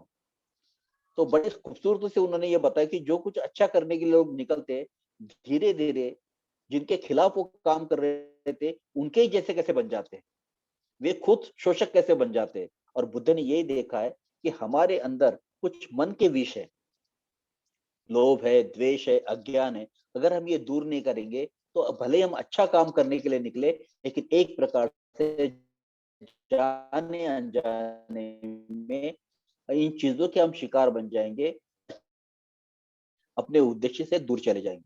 अब मैं देखता हूँ बड़े अच्छे उद्देश्य से लोग शैक्षिक संस्थाएं निकालते हैं ताकि हमारे विद्यार्थियों को मदद हो जाए। तो मुझे याद है जब हम विद्यार्थियों का आंदोलन चला रहे थे, तो सबसे ज्यादा करप्शन मैंने हमारे स्कूलों में देखा, जो बौद्ध चलाते हैं। क्यों ऐसा है? क्योंकि अच्छा उद्देश्य तो था पहले, लेकिन बाद में पैसा कमाने की चाहत हमारी कब निर्माण हुई हमें पता नहीं चलता। और इसलिए स्वतंत्रता की बात यह भी होती है कि हमारे मन के जो क्लेश है उसको हम दूर करें। और बाबा साहब ने बहुत ही अच्छे से हमें बताया है। क्या बताया उन्होंने? बुद्धरूम का धम्म में मैं पढ़ रहा था, बड़ी अच्छी सुंदर व्याख्या की उसकी। अर्थात दुख की बहुत बड़ी गहरी बात कर सकते हैं, लेकिन खासकर हम सामाजिक स्तर पर कुछ चीजें देख रहे हैं, तो बाबा साहब ने बुद्ध से ये सामाजिक संदेश कैसे लिया है वो हम देख रहे हैं। तो मैं वो आपको बताना चाहता हूँ। तो वे क्या कहते हैं, एक मनुष्य दूसरे मनुष्य के साथ जब अनुचित व्यवहार करता है तब दुख निर्माण होता है। और ये अनुचित व्यवहार इसलिए होता है कहीं ना कहीं हमारे मन के जो क्लेश है उसके हम गुलाम हैं। और बुद्धिज्म हमें ये बताता है कि इस क्लेशों से हमें मुक्ति मिलनी चाहिए। उसे सही मायने में बुद्ध धर्म में स्वतंत्रता कहते हैं। तो जब यहाँ मैं स्वतंत्रता की बात कर रहा हूँ, तो बुद्ध काफी गहराई से देखते हैं कि जो मन की गुलामी है उससे हमें दूर होना है। और भाइयों और बहनों, ये बहुत बड़ी चुनौती हमारे सामने है कि हम एक प्रकार से लोगों को ये मदद करें कि इस मन के गुलामी से लोग कैसे निकल पाए।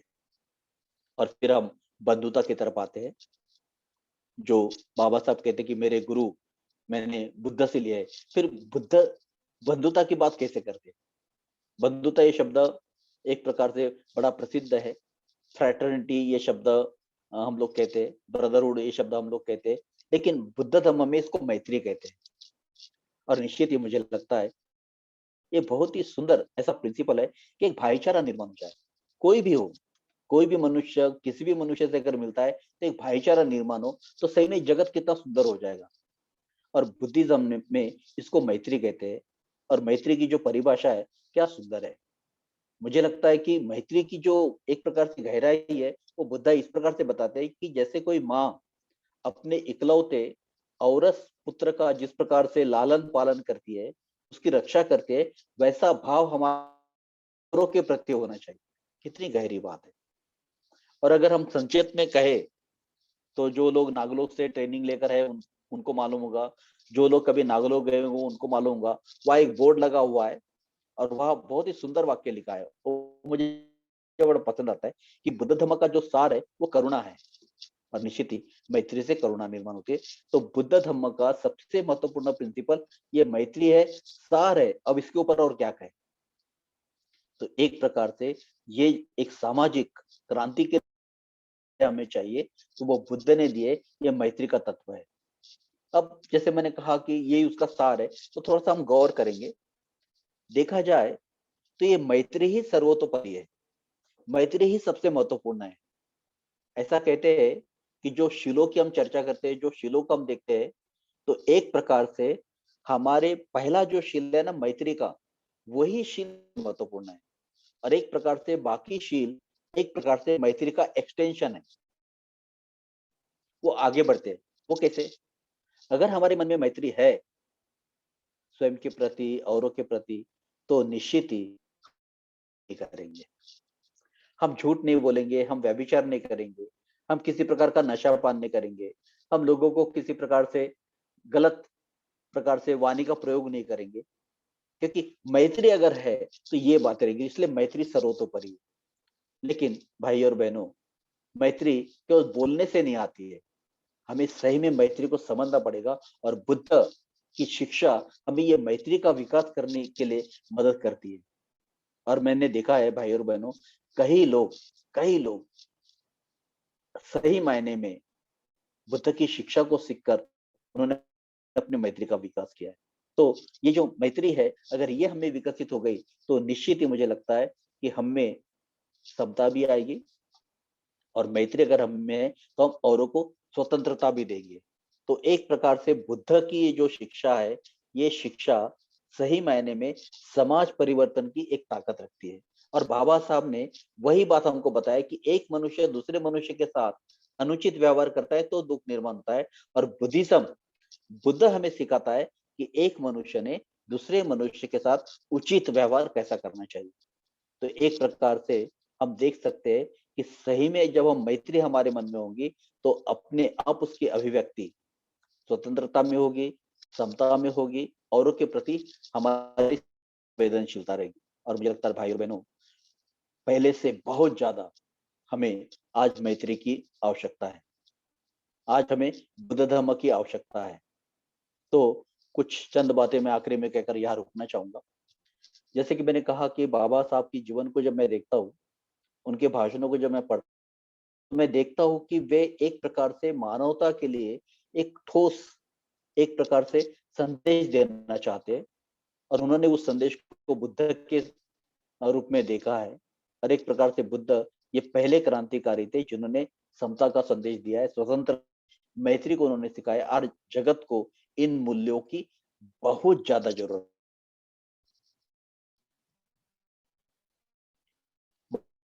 बाबा साहब ने धर्मांतर के वक्त एक भाषण दिया था। आप सब जबरदस्त भाषण है, बाबा साहब की हृदय से वो सब निकल रहा है, और हम समझ सकते हैं कि बाबा साहब का उस समय जो मनोवस्था है वो क्या होगी। ये बहुत ही खुश नजर आ रहे थे, एक बहुत बड़ा काम उन्होंने कर दिया, सही में क्रांति कर दी। ये क्रांति इसलिए हुई कि लोगों ने बुद्ध के विचार को अपना लिया। और उसमें बाबा साहब का एक वाक्य मुझे याद आता है, और उस वाक्य के बारे में मैं काफी गहरा सोचता था। तो हमारे नागपुर के एक बड़े विद्वान थे, बड़े प्रसिद्ध ऐसे व्यक्ति थे जिन्होंने बाबा साहब के बहुत सारे साहित्य का अनुवाद का भी काम किया है, प्रोफेसर गांजरे सर। उनसे मैं मिलने गया था तो उन्होंने एक किस्सा सुनाया मुझे कि बाबा साहब हर एक शब्द बहुत ही सोच समझ कर लिखते थे। एक जगह उनको भाषण देना था तो 12 बार उन्होंने भाषण लिख कर निकाला और फेंक दिया। बाद में उसको उन्होंने फाइनल किया। तो एक एक शब्द वो बड़े सोच समझ कर कहते थे। तो फिर मैं सोच रहा था कि बाबा साहब ने ये जो कहा तो सही में इसमें कुछ गहरी बात है। तो भाई और बहन उसको हमें समझना होगा। तो वो वाक्य इस प्रकार से बाबा साहब का, वो मराठी वाक्य है, पहले मैं मराठी में ही कहना चाहूंगा। वे कहते हैं, बुद्ध धम्मानेच जगाचा उद्धार होईल। ये देखो मराठी भाषा अभी कुछ लोगों को उतना ध्यान भी नहीं आएगा। बुद्ध धम्माने इसका मतलब अलग होता है। मैं इसकी इंग्लिश ट्रांसलेशन देख रहा था क्योंकि मैं वेस्ट में कुछ जगह टॉक मुझे देना था, तो मुझे बाबा साहब को कोट करना था। तो मुझे लगा ये ट्रांसलेशन सही नहीं हुआ है। वो ट्रांसलेशन ऐसा था, Buddhism can change the world. ऐसा नहीं है। बुद्ध धम्मानिस का मतलब ऐसा होता है, बुद्ध धम्म से ही बुद्ध धम्म से ही जगत का उद्धार हो सकता है, जगत में शांतता आ सकती है। तो बुद्ध धर्म से ही का फिर मतलब ऐसा बोलना पड़ेगा, only Buddhism, only Buddhism can change the world. केवल से जगत में परिवर्तन आ सकता। तो बाबा साहब इस बात को जानते थे कि बुद्ध के विचार इतने क्रांतिकारी है, जिसमें समाज परिवर्तन की शक्ति है, के ऊपर गौर करना बहुत जरूरी है। और मैं बाबा साहब के बारे में सोच रहा था, ये भी जरा सोचना जरूरी है। बाबा साहब बहुत अच्छी तरह से समाज कार्य जानते थे। उन्होंने बहुत सारा काम भी किया है। लेकिन बाबा साहब ने ये नहीं कहा कि केवल समाज कार्य करने से जगत का उद्धार हो सकता है। बाबा साहब शिक्षाविद थे। उन्होंने जगत की ऊंची से ऊंची शिक्षा प्राप्त की, लेकिन केवल शिक्षा से समाज का उद्धार हो सकता, ये उन्होंने नहीं कहा। बाबा साहब बहुत अच्छी तरह से राजनीति जानते थे। केवल राजनीति से समाज का, ऐसा उन्होंने नहीं कहा। वे तो अर्थशास्त्र के पंडित थे, हम सब लोग जानते हैं। उनका बहुत सारा जो शिक्षा है वो अर्थशास्त्र में थी। लेकिन केवल आर्थिकता से समाज का उद्धार हो सकता है, ऐसा उन्होंने नहीं कहा। वे कानून बहुत अच्छी तरह से जानते थे। इस देश का संविधान उन्होंने लिखा, लेकिन कानून से जगत में परिवर्तन हो सकता है, ऐसा उन्होंने कहा। तो उन्होंने क्या कहा? Only Buddhism, only Buddhism can change the world. भाई और बहनों, एक थोड़ा गलत फहमी मत कीजिएगा। ये जो चीजें मैंने कहा उसका महत्व कम है, ये मुझे बिल्कुल नहीं कहना है। लेकिन बाबा साहब भली भांति जानते थे कि जब तक बुद्ध के ये जो शिक्षा है, बुद्ध के जो विचार है, वो जब तक समाज में प्रस्थापित नहीं होंगे, असल में हम क्रांति नहीं कर सकते, असल में परिवर्तन नहीं आ सकता। क्योंकि हमने देखा है, कुछ लोगों ने बहुत सारी शिक्षा प्राप्त की, लेकिन एक तो कभी कभी वे समाज के काम में नहीं आते, और नहीं तो शिक्षित लोग ज्यादा खतरनाक है, ये बाबा साहब ने स्वयं बताया। अगर उनके पास शील नहीं तो बुद्ध धम्म का कितना महत्व है समाज के परिवर्तन में, इसके बारे में हम सोचते हैं। और आखिरी में एक बात कह के मैं बहुत अधिक समय लेते हुए यहाँ रुकना चाहूंगा। बाबा साहब ने जब लिखा था 1950 में, Buddha and future of his religion, बहुत ही सुंदर लिखा उन्होंने। उनकी जो दृष्टि है, तब तो धर्मांतर होने का था, लेकिन काफी गहराई से उनकी दृष्टि थी। और बुद्ध का संदेश कैसे समाज परिवर्तन कर सकता, उन्होंने भली भांति वहां पर में रखा है। उन्होंने ये बताया कि समाज को परिवर्तन के लिए बुद्ध का संदेश कैसा महत्वपूर्ण है। अब उन सारी बातों को मैं यहाँ नहीं बताना चाहूंगा, लेकिन 4 बातें उन्होंने बताई थी। पहली बात, कोई भी समाज को एक संघ बनाने के लिए वहां नैतिकता चाहिए। तो निश्चित ही बुद्ध का धम्म जो है वो नैतिकता पर आधारित है। उन्होंने कहा कि फिर ये जो धर्म है वो विज्ञान पर आधारित होना चाहिए। तो हम देखते हैं कि बुद्ध का धम्म कैसे धम्म ने स्वतंत्रता, समता, बंधुता, इन मूल्यों को स्वीकारना चाहिए। यहाँ हम देखते हैं कि इन मूल्यों को कैसे बुद्ध ने स्वीकारा है। और चौथी महत्वपूर्ण बात वे कहते हैं कि किसी भी प्रकार से गरीबी का समर्थन नहीं होना चाहिए, दरिद्रता का समर्थन नहीं होना चाहिए। और बुद्ध धर्म में हम दरिद्रता का कभी भी समर्थन नहीं। और वो सारा आर्टिकल में उन्होंने ये बताया कि बुद्ध के पास कितना गहरा समाज परिवर्तन की ताकत है, वो उन्होंने समझाई। और एक प्रकार से हम देखते हैं कि आज समता, स्वतंत्रता, बंधुता की बात करते हैं, लेकिन बुद्ध प्रकार से वो बात की। और हम जगत में देखते फिर वह वंशवाद है, वर्ण भेद है, गरीबी अमीरी है, वंश भेद, ये सारे भेद मनुष्य ने निर्माण के, ये बुद्ध ने हमें समझाया। और इसलिए फिर वो जो लेख है ना, उसका अंत बाबा साहब कहा करते हैं मालूम है? वे यहाँ करते हैं कि बुद्ध धर्म का प्रचार और प्रसार, यही सच्ची मानव सेवा है। और भाई और बहनों, मुझे लगता है क्या सही में हमें समय आ गया है कि ये बुद्ध का संदेश, बुद्ध ये बड़े क्रांतिकारी थे, वो लोगों तक पहुंचाना बहुत जरूरी है। और अगर थोड़ा गौर करेंगे आप, जैसे मैंने शुरुआत की थी, तो एक प्रकार से वही संघर्ष आज भी चल रहा है। कुछ लोग वही पुराने मूल्य, वही पुरानी सोच बनाए रखना चाहते हैं, और कुछ लोग जो बाबा साहब से प्रभावित है, बुद्ध से प्रभावित है, उसको बदलना चाहते हैं। तो जो संघर्ष हमने ब्राह्मण संस्कृति और श्रमण संस्कृति का देखा, वही संघर्ष आज भी कायम। लेकिन भाई और बहनों, समय आ गया है कि अब ज्यादा से ज्यादा लोग जागरूक हो जाए। ये लड़ाई हमारी बौद्धिक है, हमें लोगों को मानसिक गुलामी से निकलना से। बाबा साहब ने तो अपना पूरा जीवन न्यौछावर कर दिया था, पूरा जीवन झोंक दिया था, लेकिन कम से कम हम कुछ और बाबा साहब का ये बहुत बड़ा जो आंदोलन है, बुद्ध के विचार उन लोगों तक पहुंचाने का जो आंदोलन है, उनका जो विश्वास है कि बुद्ध धर्म से एक परिवर्तन आ सकता है, उसमें अपना कुछ योगदान करे। तो मैं आशा करता हूँ कि हम उड़ीसा के जो भाई बहन है, इसको गंभीरता से लेंगे। आप पायोनियर्स है, आप शुरुआत करने वाले हैं, और आप लोगों को इसके बारे में और गहराई से सोचना चाहिए। तो आपके काम के लिए बहुत सारी शुभकामनाएं मैं देता हूँ। और आपने इस प्रकार का ये जो कार्यक्रम आयोजित किया है, उसके लिए मैं आपको धन्यवाद देता हूँ। और आशा करता हूँ कि इसी प्रकार तक अपना कार्य जारी रखेंगे। और अगली बार मैं आप लोगों से उड़ीसा में मिलना चाहूंगा। तो मैं अभी आपसे विदा लेना चाहूंगा, फिर से मैं धन्यवाद देना चाहूंगा। और नमो बुद्धाय, जय भीम।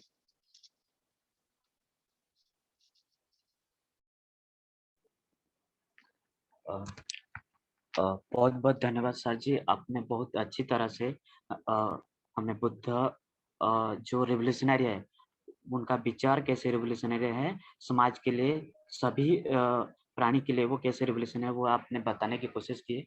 और मुझे लगता है कि अ, जो बुद्ध है वो सर बहुत सही अच्छे ढंग से बताए हैं। तो जो उनका जो विचार है, जो बाबा साहेब बुद्ध को कैसे अंडरस्टैंड करते, वो भी उन्होंने बताने की कोशिश की है।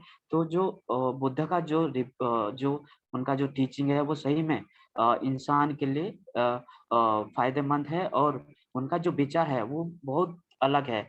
जैसे सर ने बताया कि जो एस्टेब्लिश नोशन था, वो मतलब वो कास्ट बेस्ड था, लेकिन बुद्ध फर्स्ट जो व्यक्ति है, जो उस नोशन को रिजेक्ट करके, उसको डिस्ट्रॉय करके, वो एक इंसानियत का वो एक विचारधारा जो समाज में दी, उसीलिए वो रिवोल्यूशनरी है। उसके आगे सर ने बताने की कोशिश की, जिस समाज में नैतिकता ही खत्म कर दिया हो, उस समाज को एक नैतिक इंसान, एक नैतिक समाज कैसे बनेगा, उसका जो टीचिंग है, वो बाबा साहेब को अच्छे लगे। और बाबा साहेब इसलिए बोलते हैं, वो बुद्ध का जो विचार है, बुद्धिज्म, मतलब जो सार बताए कि आखिर में, कि Buddhism is the only religion जो समाज को परिवर्तन करने का वो ताकत है। और वो अच्छी तरह बाबा साहब को पता है, इसलिए बाबा साहब वो अपने पूरे लाइफ में बुद्ध को अच्छी तरह से स्टडी करके, उनका जो टीचिंग है, वो समाज को देने की कोशिश की।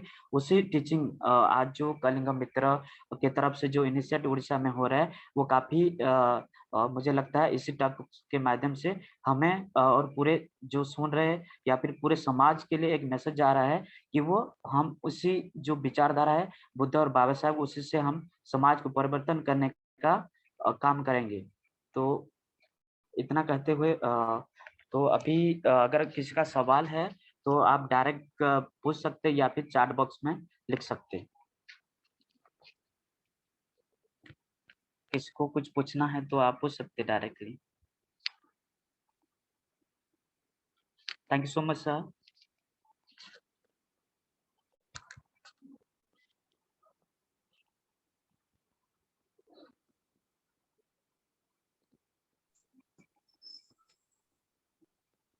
Hello, sir. Am I audible? पूछो आप। हाँ, आवाज आ रही है आपकी? जय भीम सर, नमो बुद्धाय। Yes. Myself Rahul Dev. Question थोड़ा सा सिली भी हो सकता है सर। मैं आपसे ये जानना, अगर कमेंट्स, आपका आवाज थोड़ा क्लियर नहीं आ रहा है बंधु। शोभित को अनम्यूट कीजिए, शोभित को।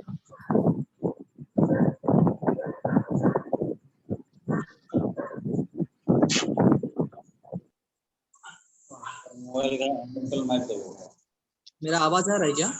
हाँ, अभी आ रहा है। यस। हाँ, मैं ये पूछना चाहता हूँ कि अगर गौतम बुद्ध और बाबा साहेब अगर ब्राह्मण कम्युनिटी से बिलोंग करते, तो क्या वो हमारे लिए लड़ते? अगर वो लड़ते तो क्यों लड़ते? अगर वो नहीं लड़ते तो किस मुकाम पर होते? ये मैं जानना चाहता हूँ सर।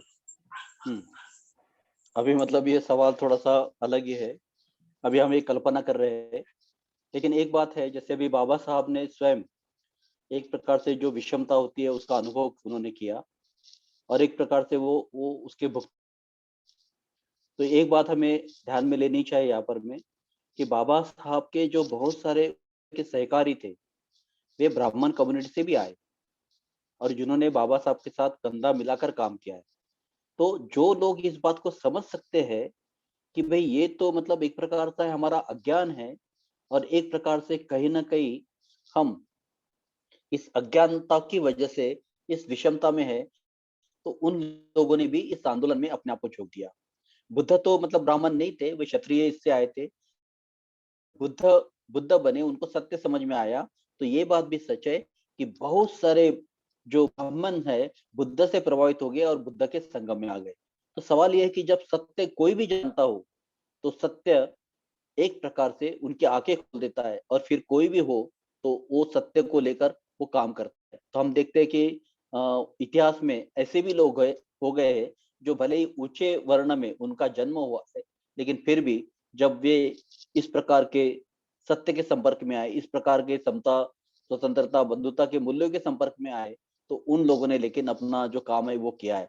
अब ये कल्पना की बात है, लेकिन एक बात सही है कि बाबा साहब ने बहुत अच्छी तरह से इस बात को समझ लिया था कि सही में ये विषमता कितनी खतरनाक होती है, उनके अपने अनुभव रहे और इसलिए शायद ये प्रेरणा उनकी बाकी लोगों के लिए शायद ये चीजें ज्यादा महत्वपूर्ण थी कि भाई देश स्वतंत्र होना चाहिए, देश की ये समस्या है, वो समस्या है, लेकिन बात समझ सकते थे क्योंकि ये विषमता ये कितनी खतरनाक है, प्रकार से जातीयता कितनी खतरनाक है, तो अपने अनुभव से जानने लगे। लेकिन एक प्रकार से जो भी सत्य को जान लेता है, बुद्ध के समय भी ऐसा हुआ, बड़ी मात्रा में लोग जो है, फिर भले वो ऊंचे वर्ण के भी थे, उन लोगों ने एक प्रकार से अपने आप को इस आदर्श के लिए झोंक दिया। और आज भी मैं आपको एक बात बताना चाहूंगा कि जब धर्मांतर होने का भी था, तो तब भी ऐसे थे जो ऊंचे वर्ण में भले उन्होंने जन्म लिया, लेकिन वे बुद्ध धर्म का काम करते थे। बुद्ध धर्म के प्रचार प्रसार के लिए वे, लेकिन बाबा साहब ने मुझे लगता है कि बड़ी क्रांति कर दी और बड़े मात्रा में, बड़े पैमाने पे लोगों तक बुद्ध धर्म ले गया। आज भी मैं आपको बताता हूँ कि हमारा जो संघ है, इस संघ में सभी प्रकार के बैकग्राउंड से लोग आते हैं, क्योंकि सत्य जो है वो किसी को भी भा सकता है।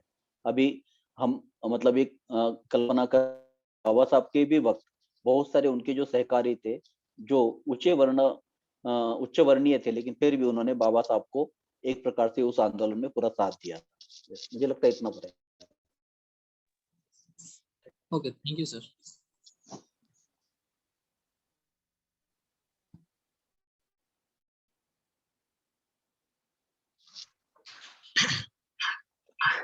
नेक्स्ट क्वेश्चन प्रदीप कुमार कंडी।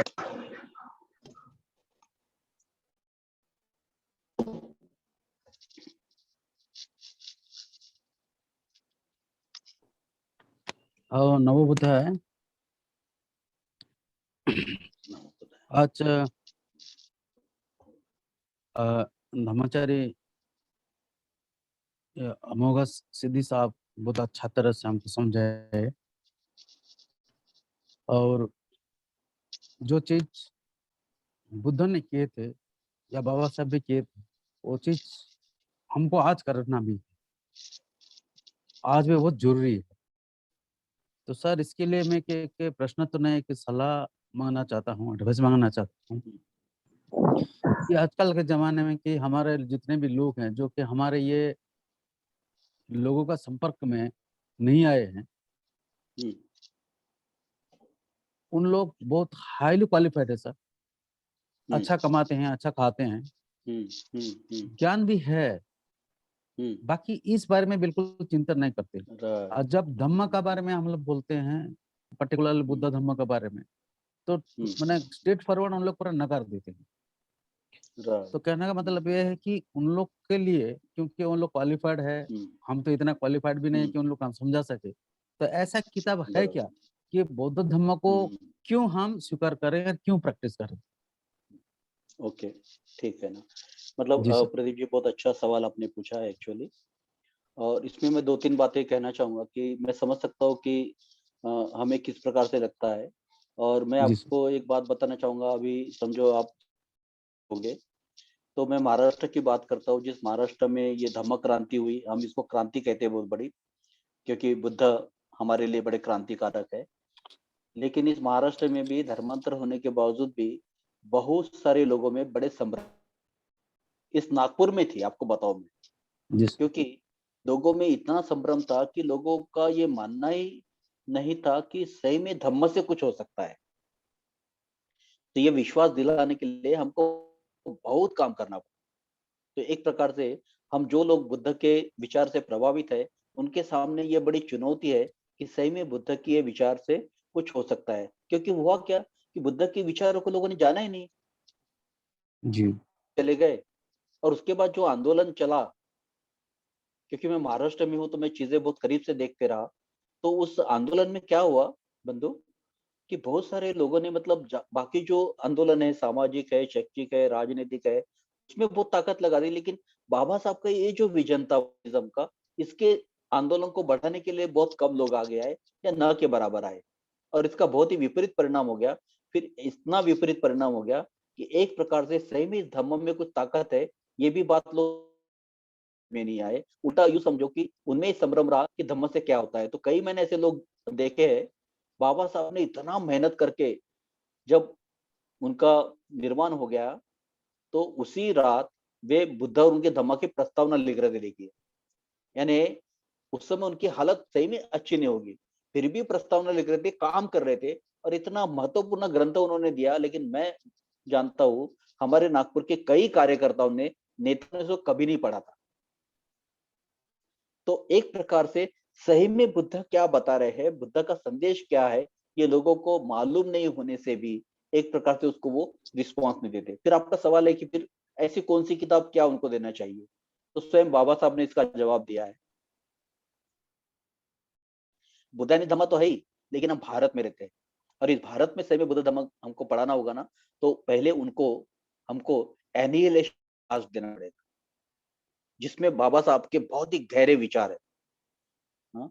और दूसरा हमको देना पड़ेगा कि मार्क्स एंड बुद्धिज्म, क्योंकि कभी कभी हमारे मन में बड़े संभ्रम होते हैं और फिर बुद्धानी धम्म हम लोग उसको ये कर सकते हैं। तो आपका जो प्रश्न है कि फिर कैसे हमको बातें बताए, तो वो ये करे। अभी जैसे मैं मेरी बात बताऊं, तो जब मैंने यहाँ युवकों का आंदोलन चलाया, तो एक बात मैं आपको बता दूं, तो मैंने बहुत बड़ी बड़ी बातें नहीं की। अगर शायद मैं करता तो लोग भाग गए होते। मैंने उनको इकट्ठा किया और हम देना चाहते तो सही में वो समता की शाखा थी। वहाँ ब्राह्मण भी थे, हिंदू भी थे, सिख भी थे, मुस्लिम भी थे और इस सारे लोग इकट्ठा आकर हम लोग एक प्रकार से बाबा साहब के जो विचार है, बुद्ध के जो संदेश है, उसकी हम लोग चर्चा करते थे। लेकिन ये सारे कराटे के माध्यम से आए। मैंने जगह जगह अंग्रेजी के क्लासेस खोल के रखे थे, उसके माध्यम से लोग आए और एक प्रकार से ये जो अंग्रेजी सीखने आए, कराटे सीखने आए, उसी माध्यम हो सके। तो हमें भी थोड़ा उपाय कौशल करना पड़ेगा कि कुछ अलग माध्यम से हम लोगों को जोड़े और फिर धीरे धीरे आप उनको अपनी जो विचारधारा है से अवगत आप करा सकते हैं। और मुझे लगता है कि जो लोग बुद्धानी धम्म पढ़ेंगे तो शायद उनको थोड़ा समझ में आ जाएगा, क्योंकि मेरे कुछ ऐसे मित्र थे जिन्होंने बुद्धानी धम्म पढ़ा तो वे बहुत ही आश्चर्यचकित हो गए। उन्हें ऐसा लगा कि बुद्ध के इतने सुंदर विचार है, हमें मालूम ही नहीं थे। तो एक प्रकार से हम उनको ये जो बेसिक कुछ किताबें वो पढ़ने बोल सकते हैं। लेकिन प्रॉब्लम क्या है कि लोग बड़े बड़े ग्रंथ नहीं पढ़ना चाहते, एक जी सच बात है। तो इसलिए सही आप क्या कर सकते हैं, अभी मुझे लगता है रत्न कुमार है मेरे मित्र वहां पर में, सेन है, और आप में कुछ जो धर्म मित्र है जो थोड़ा सा मतलब जिनका भाषा का ज्ञान अच्छा होगा, तो भंते ने जो यहाँ काम किया महाराष्ट्र में, उसका बहुत बड़ा असर हुआ। भले ही धर्मांतर महाराष्ट्र में हुआ, लेकिन सच्चाई में आपको बताना चाहता हूँ, काफी लोग धर्मांतर को लेकर उदासीन थे। उनको धर्मांतर से कोई ज्यादा लेना देना नहीं था। लेकिन भंते ने जो बड़ा काम किया, उससे बहुत बड़ी क्रांति हो गई। तो मैं भंते के 2-3 उनके प्रवचन मैं चाहता हूँ कि लोगों तक जाए। तो एक है उनका बाबा साहब की धम्म क्रांति, रत्न कुमार को मालूम होगा वो, बड़ा इंपॉर्टेंट उनका मतलब ये है। और वहाँ उन्होंने बहुत अच्छी तरह से ना उसका एक जिक्र किया है कि सही में बाबा साहब की एक दृष्टिगति, true greatness of doctor Ambedkar. ऐसे चंद कुछ उनके जो प्रवचन है, वो अगर हम तो शायद इससे बाबा साहब का बुद्धिज्म का क्या विजन है वो समझ में आ जाएगा। और जैसा आपने एक बात और कही ना कि कौन सा साहित्य देना चाहिए, तो हमने जब यहाँ आंदोलन की शुरुआत की ना, तो मैंने मैक्सिमम शिविर ना इस विषय पे लिए। जो विषय अगर लोगों को समझ में आ गया तो बड़ी क्रांति हो जाती है। वो विषय है 1950 का उनका लेख, Buddha and future of his religion. तो मुझे लगता है इससे लोगों में थोड़ा सा मतलब तब्दीली, उनके सोच में थोड़ा सा बदलाव आ सकता है। तो ये हो सकता है फिर। यस, बहुत बहुत साधुवाद सर, बहुत अच्छा समझा है। सर और एक सवाल है, हाँ जी। बुद्ध या बुद्धिस्ट बनने से पहले किस धर्म को मानते थे? उनका मतलब आप कौन से धर्म को मानते थे और आपके पिताजी कौन सा धर्म मानते थे? अच्छा अच्छा, मतलब ये मेरे लिए सवाल है, राइट। यस। तो जैसे मैंने बताया कि मैं नागपुर से हूँ और सॉरी, थोड़ा सा इंटरप्ट करना चाहूंगा कि ये सवाल बुद्ध के बारे में है कि बुद्ध अच्छा बनने हाँ, से पहले किस धर्म अच्छा को बुद्ध मानते का थे? है क्या? हाँ, मैं थोड़ा सा कंफ्यूज हो गया। ओके ओके, तो ठीक है ना। मतलब अभी उस समय की जो मतलब वर्ण व्यवस्था थी, तो ऐसा कहते हैं कि बुद्ध जो है वो क्षत्रिय थे, क्योंकि उनके जो पिताजी है वो राजा थे। अब उसके बारे में भी बहुत सारी खोज चालू है। कुछ लोग ये भी कहते हैं कि जैसे मानो एक प्रकार का वे एक कबीला था, और एक प्रकार से कुछ लोग ये भी मानते कि शायद वे एक प्रकार से ट्राइबल भी हो सकते हैं, हम नहीं जानते। लेकिन बहुत सारे लोगों का ये मानना है कि वे एक प्रकार से उनके पिताजी राजा होने से वे क्षत्रिय थे, ऐसा कुछ लोग कहते हैं।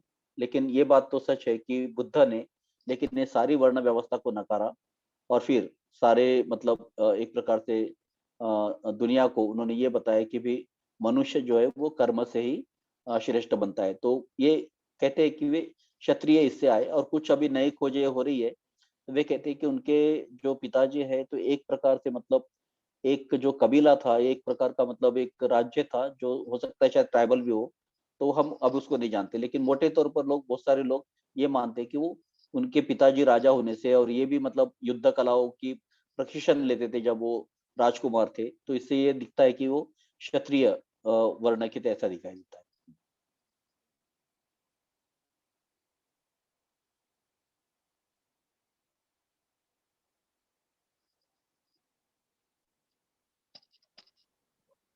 सर मेरा एक सवाल है। हाँ जी। अ, जैसे हम देखते हैं कि जो मेंटल स्लेवरी है वो बुद्ध ने बहुत अच्छी तरह को समाज को सिखाया कि मेंटल स्लेवरी से कैसे आगे चलना है।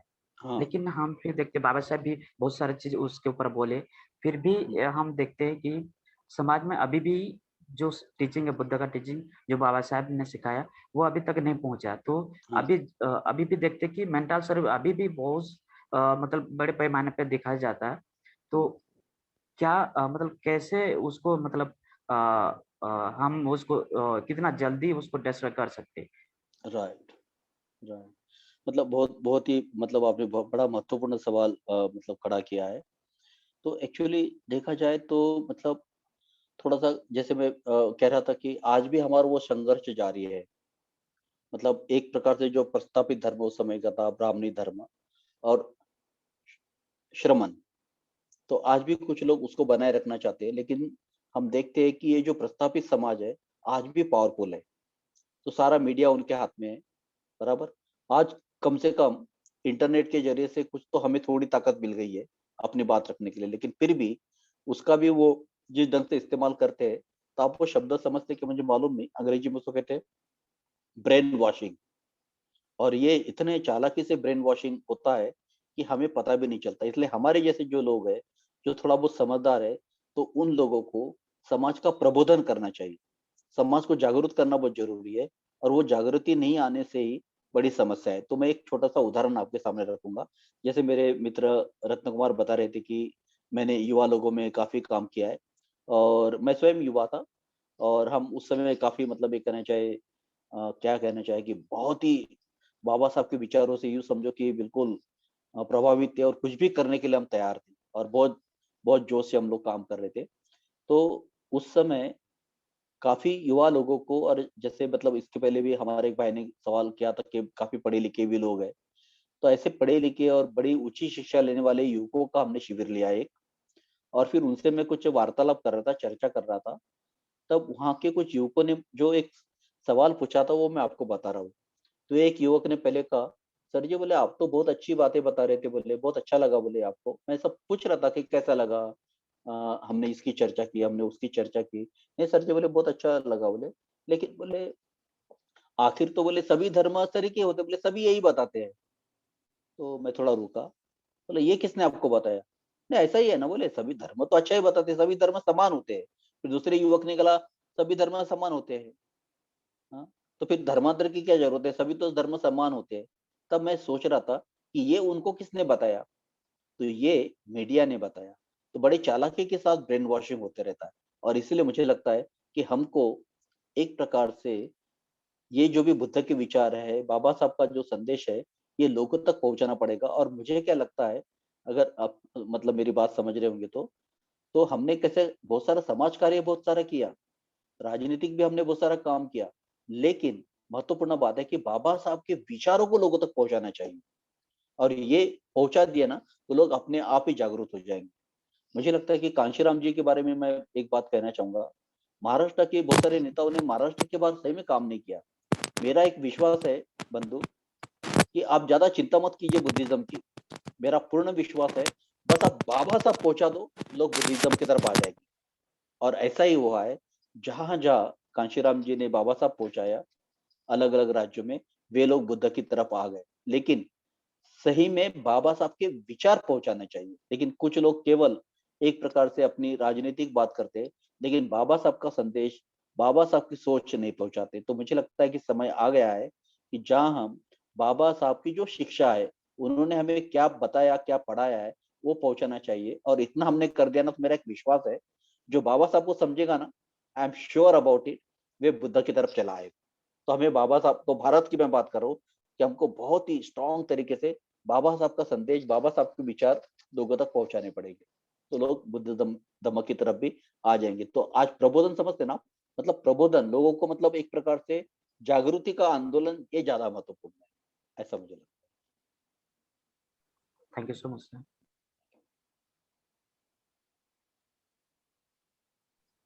राजेश जी एक सवाल पूछ रहे हैं। है। हाँ जी। आप पूछ सकते थे।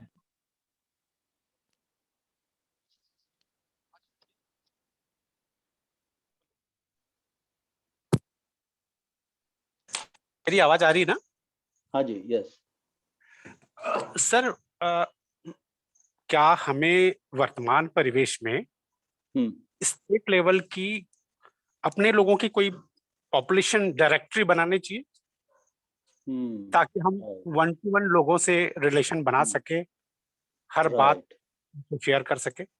राइट, और राइट। और ये जो वर्तमान समय में टेक्नोलॉजी का है, जी। जितने कंप्यूटर आपकी टीम में, जैसा यहाँ मैं देख रहा हूँ 50 लोग हैं, तो जिन्होंने कंप्यूटर कुछ पढ़ा वढ़ा होगा, तो ये हाँ। काम वो मिनटों में कर सकते हैं। जी, जी, बराबर। बस थोड़ा सा शुरुआत में दिक्कत आएगी, राइट, बट फार्मूला एक ही है, पूरा डेटा कलेक्ट करना है। यस। एक कंप्लीट डायरेक्टरी हमारे पास है, जैसे मेरे ख्याल है आप लोग कोई व्हाट्सएप ग्रुप वगैरह बनाए होंगे, हाँ जी। तो उसको कन्वर्ट करके अपन टेलीग्राम ग्रुप बनाए, अच्छा, वहां 20,000 लोग एक साथ दिखाई दे सकते हैं। आई सी। ओके। इवन कितने ऑनलाइन है वो भी दिखाई देंगे। तो जब भी हम कहीं ट्रेवल कर रहे, किसी मुसीबत में हो या किसी को से कोई शेयर करना चाहें, तो हम काफी बड़ी मात्रा में लोगों को हेल्प दे सकते हैं, उनसे हेल्प ले सकते हैं। राइट। तो ये काम कैसे और जल्दी संभव होगा, आपके कोई विचार बताइए। राइट, मतलब सही बात कही आपने, क्योंकि थोड़ा सा मतलब अपना ये रहा है कि एक तो मतलब अभी तो मानो मीडिया बहुत ही स्ट्रांग हो गया है, इंटरनेट आने से और ये सारी चीजें आने से, और दुनिया भी अभी छोटी हो गई एक प्रकार से। अभी देखो, मैं नागपुर में बैठा हूँ और मैं आप लोगों से बात कर रहा हूँ। अगर शायद मैं उड़ीसा भी चले गया होता, तब भी होते, लेकिन यहाँ अभी अलग अलग जगह से लोग बात कर रहे हैं। तो खासकर हमारा जो आंदोलन है ना, इसमें हमने मीडिया का इस्तेमाल जरा कम ही किया है। लेकिन इन दिनों में मुझे अच्छा लगता है, मैं टेक्निकल एक्सपर्ट नहीं, मेरा ज्ञान बहुत ही कम है इसमें, लेकिन हमारे आंदोलन के कुछ ऐसे लोग हैं जो टेक्निकल एक्सपर्ट्स है, तो वे लेकिन इस बारे में बहुत अच्छा काम कर रहे हैं। और ये महामारी के दौरान मुझे लगता है कि इसको हमने और भी अच्छी तरीके से किया है। तो आपकी जानकारी के लिए कुछ बातें बताऊंगा। जैसा हमारे एक त्रिरत्न मीडिया बनी है, तो हमारे बहुत सारे नेशनल लेवल के भी प्रोग्राम होते हैं, तो जहाँ मतलब अलग अलग जगह से लोग जुड़ते हैं। और अभी हाल ही में कुछ शिविर हमने किए जो एक प्रकार से इंटरनेशनल भी रहे। तो हम लोग हमारे मित्रों के थ्रू ये कोशिश कर रहे हैं कि जो लोग मतलब किसी नौकरी की वजह से बोलो, या कुछ लोग विदेशों में बसे हुए हैं जो बाबा साहब को मानते हैं, तो ऐसे लोगों को भी हमने एक प्रकार से नेटवर्क निर्माण किया है। अभी जो आज हमारे एक शिविर का समापन होने वाला था, जो शिविर में मैं था, तो वो शिविर हमने अपने समाज का ऐसा वर्ग जो मतलब उच्च शिक्षित है, जैसे डॉक्टर्स है, इंजीनियर्स है, प्रोफेसर्स है, बिजनेसमैन है, उनके लिए हमने एक शिविर रखा है। क्योंकि ये जरूरी है कि हमारे समाज का जो एक प्रकार से एलिट क्लास है, जो एक पढ़ा लिखा वर्ग है, जो सोच रखने वाला वर्ग है, उसको भी जोड़ा जाए। जो हमारे समाज के अलग अलग जगह, अलग अलग शहरों में बसे हुए लोग हैं, तो उनको किसी प्रकार से ये किया जाए। तो हमारी एक टेक्निकल टीम है, वो इस प्रकार से कुछ काम कर रही है। लेकिन आपने जो कहा, तो उन तक मैं वो बात पहुंचाऊंगा। और अभी धीरे धीरे इस प्रकार से हम ज्यादा से ज्यादा लोगों तक इंटरेक्ट कैसे हो, ज्यादा से ज्यादा लोगों से हमारी जानकारी कैसे हो, उसके लिए हम लोग लेकिन सही में प्रयास कर रहे हैं। और आजकल ये व्हाट्सएप और इंटरनेट और इस प्रकार का ये अभी जूम, इससे ये चीजें लेकिन सही में संभव हो रही है, और शायद लगता है फ्यूचर में ये और भी बेहतर ढंग से हम लोग कर पाएंगे। सर मेरी जानकारी के लिए थोड़ा बता दीजिएगा कि ये जो त्रिरत्न जो प्लेटफॉर्म है, इसके ये कब बना और अभी तक के कितने लोग इसमें जुड़े हुए हैं? राइट, अभी जैसे पेंडेमिक पिछले साल शुरू हुआ, तब झूम से तो हम लोग वाकिफ नहीं थे। जैसे जैसे पेंडेमिक शुरू हो गया तो हमारे कुछ मित्र आगे आए, खासकर नाकेतु जी, और फिर हम लोगों ने पहली मीटिंग ली। तो पहले मीटिंग में हमारी मीटिंग का उद्देश्य ये था कि ये पेंडेमिक में हमारे कुछ लोग प्रभावित हो जाएंगे, सही में उनको बहुत ज्यादा तकलीफ हो जाएंगी। ऐसे हमारे मित्र जो है, या फिर कुछ धर्मचारी हो सकते हैं, मित्र हो सकते हैं, हमारे परिचित हो सकते हैं, जिनके अपने खुद के छोटे मोटे मतलब बिजनेस है, जो कुछ ना कुछ श्रमिक के रूप में काम करते हैं, तो ये पेंडेमिक में वो ज्यादा सफर हो जाएंगे। तो हमने तुरंत फिर एक छोटी मीटिंग ली और फिर अलग अलग जगह कांटेक्ट करके जहां जहां हमारे लोग हैं, अभी जैसे मानो हमारे कुछ लोग तमिलनाडु में होंगे, कुछ लोग हमारे केरल में होंगे, कुछ यूपी के अलग अलग हिस्सों में होंगे, महाराष्ट्र के कुछ अलग अलग हिस्से में होंगे, तो फिर ऐसे लोगों तक हमें राहत कार्य कैसे करना है, वो पहले हमारी मीटिंग हुई। और फिर उसमें हमने बड़ी बड़ी लिस्ट बनाना चालू की, और फिर बहुत सारे लोग उसमें नाम दे रहे थे कि भाई हमारा वो भी एक व्यक्ति है, उसका ये बिजनेस है, वो बिजनेस है, और ये पेंडेमिक में वो आर्थिक रूप से भी बहुत ही तकलीफ में आ गए हैं। तो इस प्रकार से वो राहत कार्य हो गया। फिर उसी में एक आइडिया आई कि हम इसी माध्यम से लोगों तक धम्म भी पहुंचाए। तो मुझे लगता है कि अभी डेटा मेरे पास नहीं है, लेकिन अभी जैसे कुछ हमारे जो प्रवचन हुए, रत्न कुमार भी कुछ बता सकते हैं आपको, तो जैसे अभी मानो कुछ प्रवचन अगर हुए हमारे, तो यूट्यूब पे भी डाला गया, तो बहुत कुछ कुछ प्रवचन ऐसे है जहाँ 4-4 हजार 5-5 हजार लोगों ने उसको मतलब एक प्रकार से विजिट किया। लेकिन जब एक परिवार में वो प्रवचन सुनते यूट्यूब पर, तो परिवार के 3-4-5 लोग उसको सुनते हैं। तो मैंने देखा कि ये पिछले पेंडेमिक से अभी तक अगर देखा जाए, तो मुझे लगता है कि लाखों के ऊपर बहुत ज्यादा संख्या में धम्म लोगों तक पहुंचा है। और हमने ये भी देखा कि जो लोग हमसे किसी कारणवश जुड़ नहीं पाते थे, ऐसे कुछ जगह है, ऐसे कुछ शहरों में है जहां हमारा कुछ भी काम नहीं है, लेकिन ये एक प्रकार से ये जो हमने ऑनलाइन कार्यक्रम शुरू किए, उससे उन्हें जुड़ने का मौका मिला है। और फिर वे लोग क्या करते हैं कि हम जो कुछ कर रहे हैं, तो हम उनको बोलते हैं कि आप अपने मित्रों के बारे में हमको बताइए, उनके नंबर हमको दीजिए। तो अभी जो पिछला अभी शिविर हम लोग ले रहे थे, जिसका आज समाप्ति हो रही थी, तो फिर हम लोग जो जैसे भी आप है, आप अपने 5 दोस्तों के नाम बताते कि एक मेरा दोस्त वहाँ काम करता है, एक मेरा दोस्त वहाँ है, तो हमने उनको इनविटेशन भेजा ताकि वो हमारे साथ जुड़ सके और हम इंटरेक्ट उनके के साथ कर सके। तो त्रिरत्न मीडिया पिछले साल से शुरू हुआ और अभी बड़ी पैमाने पे जूम के माध्यम से हम ज्यादा से ज्यादा लोगों तक पहुंच रहे हैं। तो इसका कुछ डॉक्यूमेंटेशन रखा गया हमने कि सपोज हमें लाख लोगों ने सुना है, तो लाख लोगों को अपन कहीं डॉक्यूमेंटेशन उनका करें, एटलीस्ट 1 लाख टेलीफोन नंबर हमारे पास या सॉरी मोबाइल नंबर ही हो जाए, तो हम एनी टाइम एनीवेयर उनको हेल्प दे सकते हैं, हेल्प ले सकते हैं। तो अभी जैसे मानो अभी हमारा जो मतलब संघ है, तो उसके अलग अलग त्रिरत्न संघ के व्हाट्सएप ग्रुप है। जैसे पंजाब का एक ग्रुप है, तो उसमें मैं भी हूँ, तो वो सारे नंबर वहाँ होते हैं, उनके नाम भी होते हैं, वो मैसेजेस वहाँ डालते रहते हैं। अब वैसे ऑनलाइन ये चर्चा करना उतना अच्छा नहीं लग रहा मुझे, लेकिन ठीक है फिर भी। और यूपी के भी हमारे ग्रुप है, और महाराष्ट्र के हमारे ग्रुप है, केरल के हमारे ग्रुप है, और उसमें इस प्रकार की जो एक आदान प्रदान जो है वो होते रहता है। उनके सारे अभी जो हमने शिविर लिया है, तो उसके सारे मतलब नंबर, उनके प्रोफेशंस, उनके एड्रेस हमारे साथ रहेंगे। और पिछले बार जो हमने कुछ शिविर लिए, जब हमको पता चला कि इसमें कुछ डॉक्टर्स लोग शरीक हुए थे, उन डॉक्टर्स लोगों को हमने कांटेक्ट किया, और ऐसे डॉक्टर्स लोगों की एक टीम लेकर, मुझे लगता है उसमें लगभग शायद 25 या 30 डॉक्टर है, जो अलग अलग शहरों में है, अलग अलग जगह है। तो वो लोग अभी ये कोविड के पीरियड में काउंसलिंग का काम कर रहे हैं, जिनको कोविड हो जाता है या कोविड को लेकर कुछ उनकी समस्या है। और हमने भी विद इन द सोसाइटी ऐसे लोग हैं जो प्रोफेशनली ट्रेन है काउंसलिंग के लिए, तो उनकी भी एक लिस्ट बनाई है उनके नंबर के साथ, और उसको हमने प्रकाशित भी किया कि आप अगर किसी प्रकार से दिक्कत में है, तो कोविड की वजह से कुछ समस्या में आप लोग हैं, लिंक के लिए आप इनको कांटेक्ट कर सकते हैं। तो हमारे खासकर जो त्रिरत्न इंडिया जो मीडिया टीम है, तो वो सारा डेटा रखने का काम करती है। तो सर ये कहीं वेबसाइट में अवेलेबल है या मुझे क्या लगता है अपनी चर्चा बढ़ते रहेगी।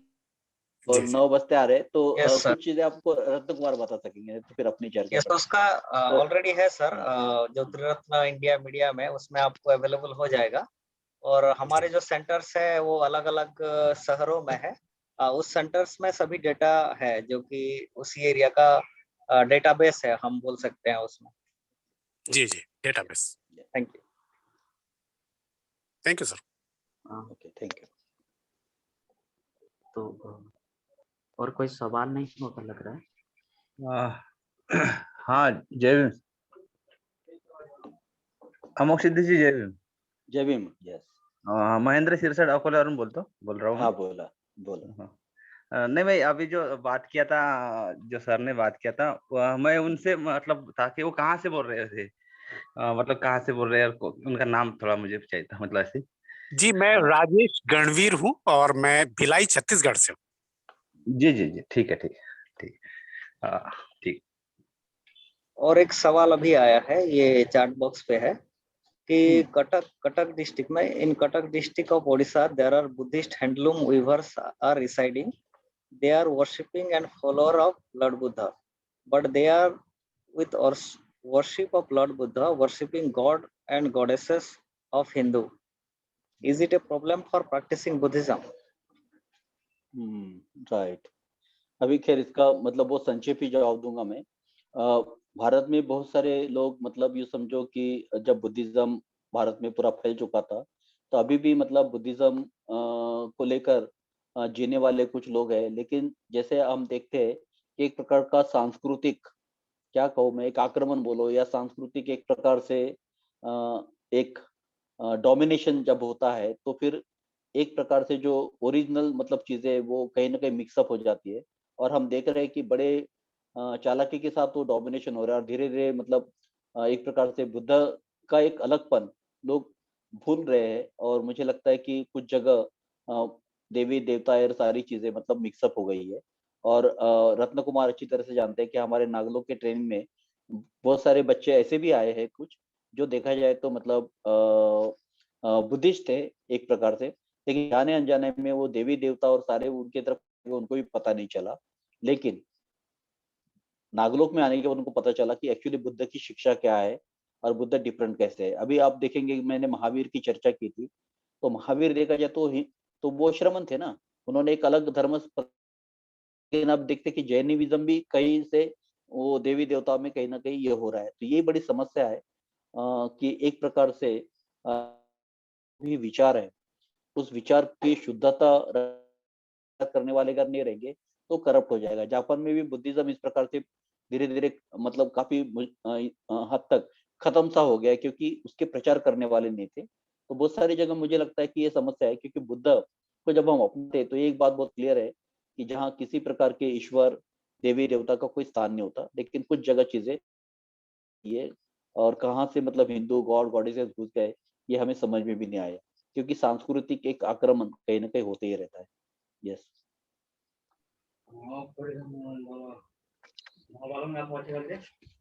हमें यहाँ रुकना चाहिए। क्वेश्चन पचार अछि। Last question पचारो।